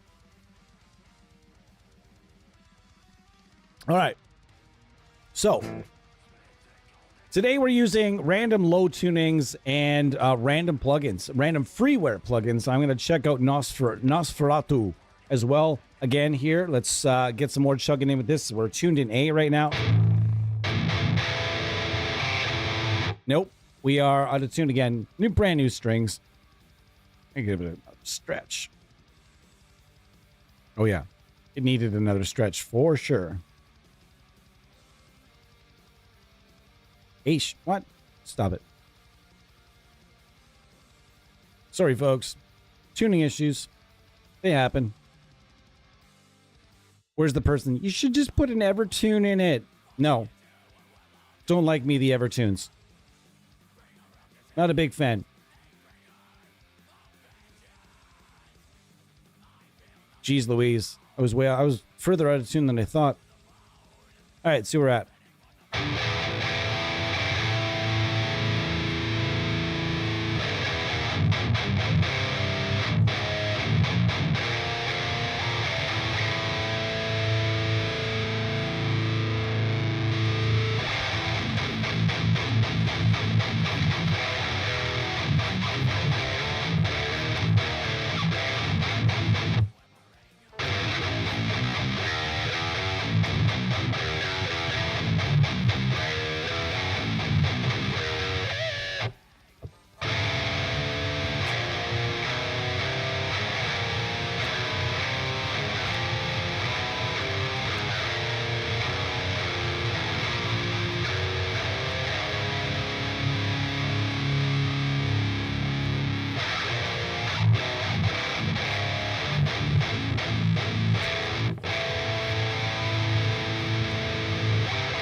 Wow. Cornflakes. That's a great riff, though. I mean, it's not the end of the world. Yeah, I mean, but it's nice to have everything. The only thing I really don't require, and I don't believe anyone should require, is a post-effect section, because unless you're using a standalone, because when it comes to recording, you're never going to use it. Because you need to put an EQ as far as a correct signal chain. If you're recording in a DAW and you're using a plugin, after the cabinet, rather, whether after the plugin, you're gonna need an EQ before before your delay and your reverb. You know what I mean? There's also gonna need to be a limiter in there, something like you're not gonna be able to do everything just exactly the way you want it. That's a great riff. It is a really great riff. 11 people in the house. Let's hear you. Let's see you guys chatting it up. I'm gonna be here for another little bit. If you guys really want, I can go get the other guitar, but I mean, it's up to you. Today, we're just having fun with some low tunings and some freeware plugins and showing you guys that, once again, you do not need any dollars. You need $0.00 to make crushing tones these days. Let's get this shoeless drive together here with Nosferatu.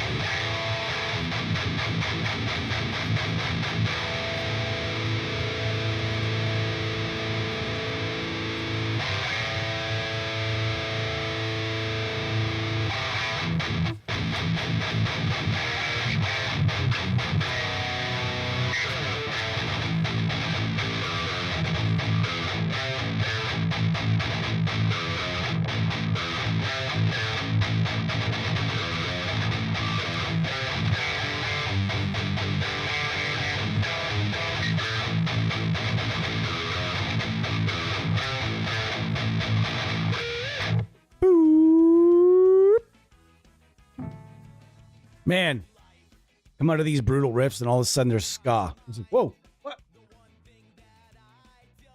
Yeah, I agree. Nosferatu does rip. But we also found out today that the Emissary still kind of fucking rips, man. Let's bring the Emissary back in for a sec.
Yeah, that's sounding pretty good.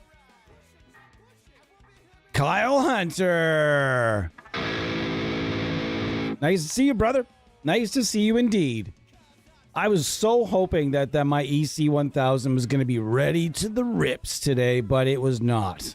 Stupid ground wire. Ah, geez, Louise. I'm so excited about that guitar, though, man. Very excited about that EC1000. You might be thinking to yourself, wow, it's really not a very exciting guitar to get excited about. But it really is. For me, it was on the bucket list of guitars to find one that had that unreal gaudy amount of binding that even made the Schecter guitars go, damn, that's a lot of binding. It's got so much binding on it. I just love it. They literally needed to dredge a harbor of shells to create the amount of binding. They disturbed they created an ecological disaster in the mining for, I'm just kidding. A celebrity death match of show. Like make a grid? You mean like a tournament bracket? Ooh, a tournament bracket for amp sims. That actually doesn't sound like a bad idea. It does not sound like a bad idea at all. Yeah, I believe this guitar is now hardwired in the situation it's in. I'm gonna get that chisel for the neck. I can't wait. Actually, it's gonna be sick. But beyond that, I think that this guitar finally has its forever home kind of guitar kind of setup here.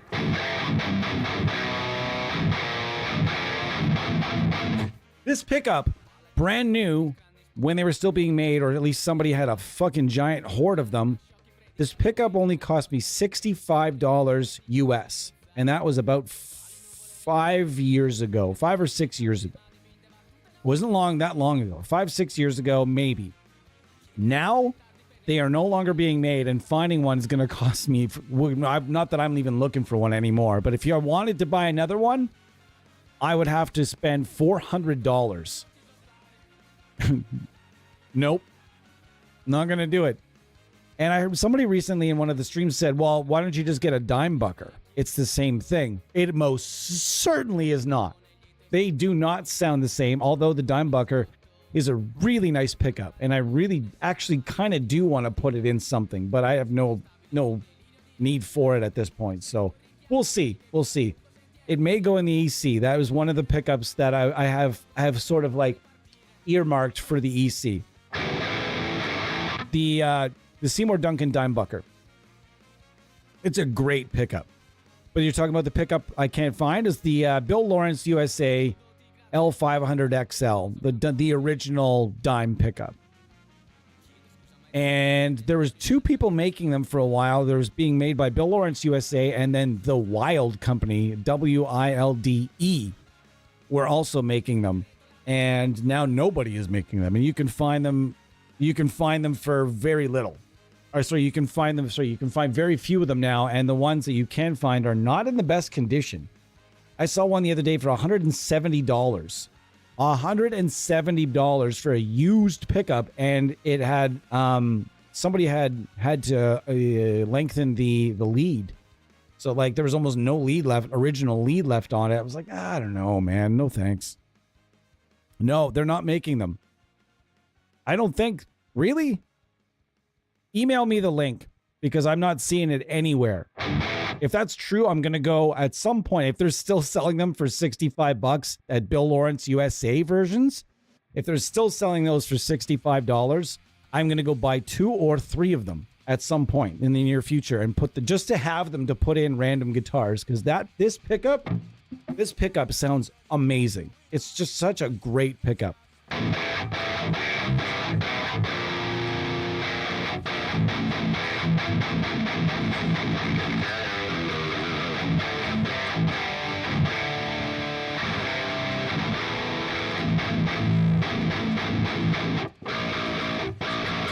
So yeah, free. Once again, free. And if we want to do, we can just do, you can really do whatever you want as far as free tones go. It doesn't matter who you're looking for, as far as like maybe you're looking at tone match, maybe whatever it is. It doesn't matter what kind of tones you're going after. It can be done for free. And I think there's this sort of like snobbish, this way of looking at freeware like, oh, it's free. Well, it might not be that good then, you know? And there are a lot of people that look at that and say, you know, or there are people that have tried a couple of really bad freeware amps and just say, oh, no, all freeware amps are shit. There is a lot that can be had for free. Also from, as mentioned, we've used this before as well. This is Goblin. This can be found at Aurora DSP along with Nosferatu. And I'm just going to fire up Old Faithful here.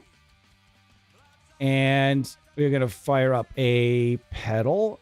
Get the shoeless drive going again. We're going to turn the IR off because we already have one going. Let's check out our tone.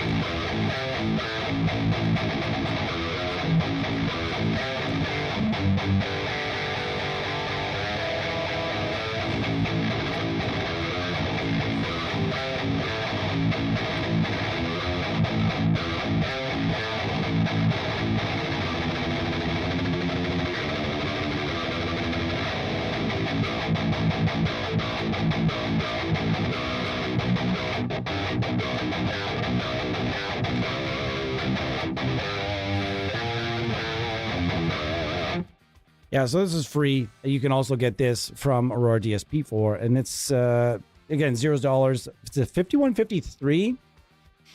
I don't know much more about it. I think it's the 5153. I think it's the blue channel. I could be wrong, but I believe it's the blue channel, and it's got a bunch of presets that are just. These are all solid presets. You might be thinking, wow, that's a lot of presets for not a lot of amp sim, and you might be right, but there's no way you can screw this up. It's like, especially if you know somebody that's just getting into amp sims and really doesn't have a lot of experience dialing in analog sims, or maybe they're a fan of the stuff that's like the one knob, the Bogren Digital one knob plugins, and they just want something extra simple, extra free, extra easy. I believe everything we've showcased today, except for maybe the emissary. Let's take that out. Not that the emissary is super difficult or anything like that, but if we're going to, this super easy, unfuck-upable. This right here, super easy, unfuck-upable. This one right here, once again, super easy, unfuck-upable. And the other king that we forgot to include today was the Crunk. This one is just truly awesome. This one, if you do not use this one, again, same kind of scenario. Let's set it up for success and just start chugging.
Yeah.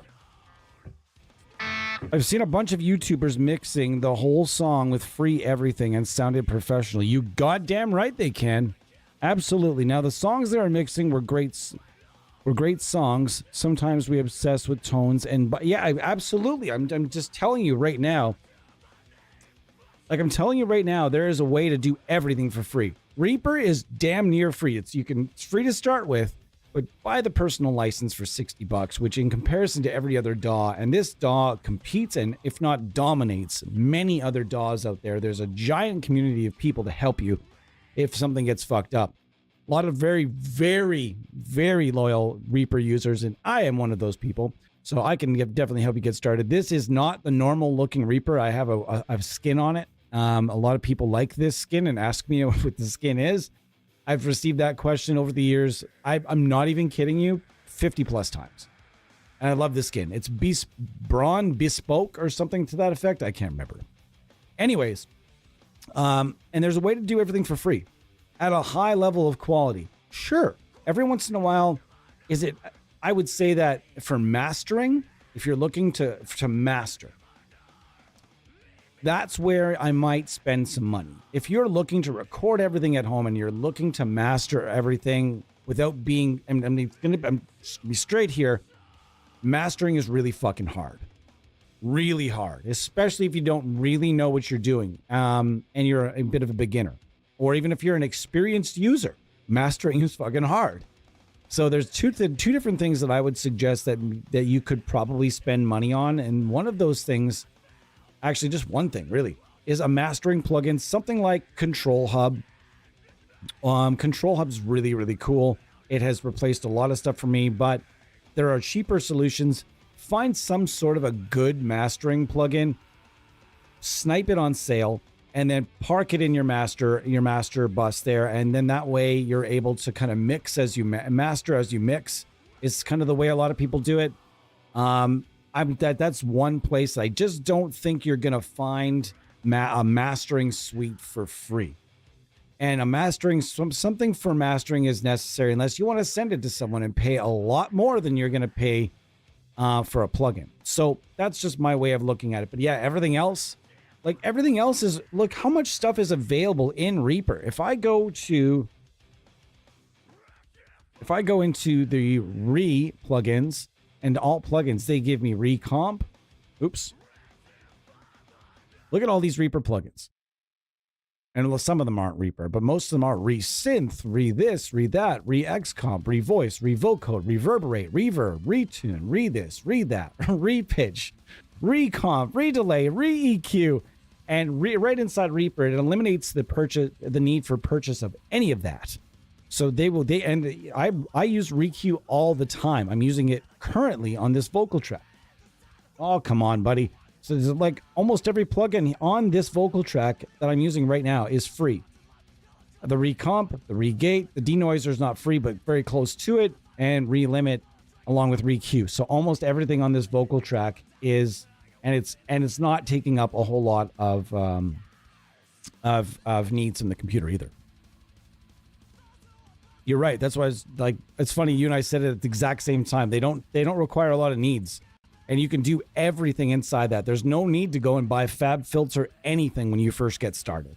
Don't buy any of that stuff. Use the stuff that's in your DAW. It's easy to use. It's straightforward. People can help you dial it in, and then start there. If you notice the need for a different EQ or different compressor, sure, go for it. But as far as learning how to use EQ, learning how to use compression and everything else, Reaper provides you with everything you're going to need for a solid recording. There's free drums out there that you can do tons of free drums, tons of free drum software and drum samples out there, tons of free IRs, tons of free amp sims, free bass sims out there. A few of them are out there, a few free bass amp sims that you can use to sound great.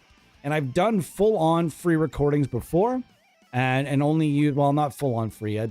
Just only using something for mastering and a couple of other things, and you could tell no different.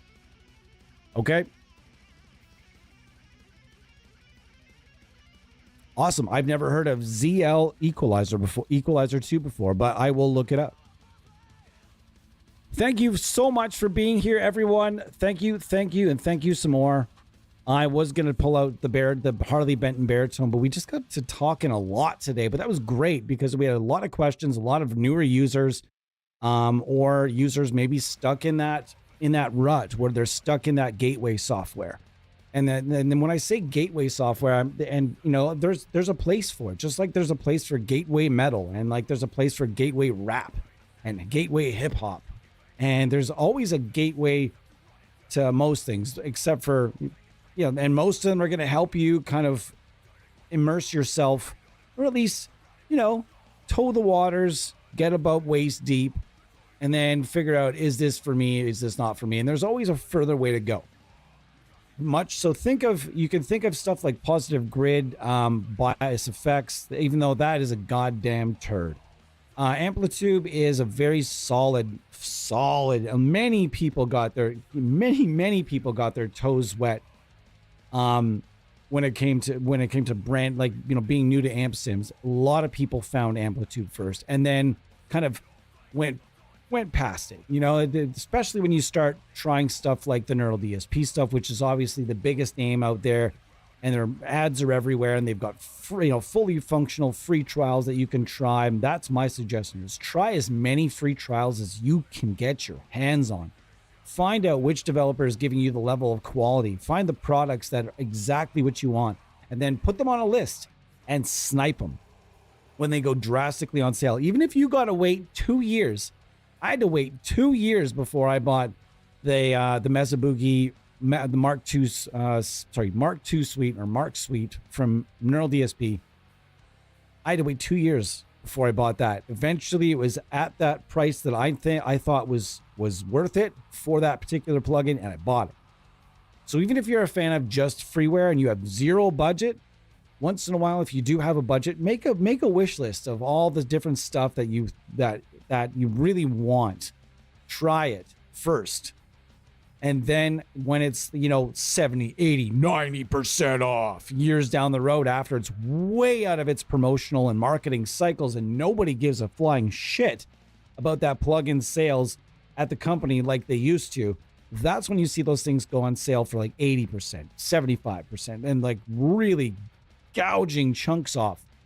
So be there, and you'll be there. If you get on those mailing lists, you'll know about that sale. You'll be there and be like, it's on sale? Well, I've got $40 free out of this budget. Bam, that plugin's yours before you know it. So freeware is awesome, but if you start to outgrow these freeware options, and believe me, there's tons of them. So even if you start to outgrow them a little bit and you want to tread into paid software, don't pay full price if you're on a severe budget. Wait.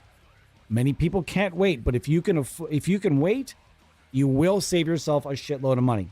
All right, folks, thank you so much for being here. Like, subscribe, please do. And please do try to use the comment sections after the fact if you'd like. For our newer viewers that have jumped in today, my suggestion is that go check out the 108, or at least skim through the titles of the 180 streams we've done prior to this. And I promise you're going to be able to pull all the questions I saw today. Every single question I saw today, we did a stream that was almost completely on that question or surrounded that question today. Like we did, except for the live performance stuff. We haven't done that. His daughter makes them? Really? Dude, you give me, send me that link. Is it still that website that looks like it was made in with like Angel Fire in like 1996? There's a website for Bill Lawrence and it was damn old. I question why I'm not seeing them around anymore though. I used to see them when I would go on Reverb or on eBay. I'm not seeing them anywhere anymore. So it's odd that I'm not seeing them anywhere and that the prices on the used ones have gone so far up. That really leads me to believe that no one's making the pickups anymore. But if you're saying that those are still for sale, you're damn right. I'm absolutely gonna go buy at least one of those bridge pickups so I can just have it. Thanks, dude. I appreciate it. All right, everybody. Take care. I will see you tomorrow at some point. Don't know what time. And then don't forget, as of December 19th, for about 2 weeks, I'm going to be on a whole bunch more, and we have our 200th episode bash that's going to be around that in that section of time. Also, a bunch of giveaways for the holidays. I've got a whole bunch of developers. Like, I've got a stack of prizes this high, so that are already confirmed. So I'm going to get the licenses for those ahead of time. All right, folks. Thanks again. Thanks 100 different times. And today was a lot of fun. We'll see you guys next time. Cheers.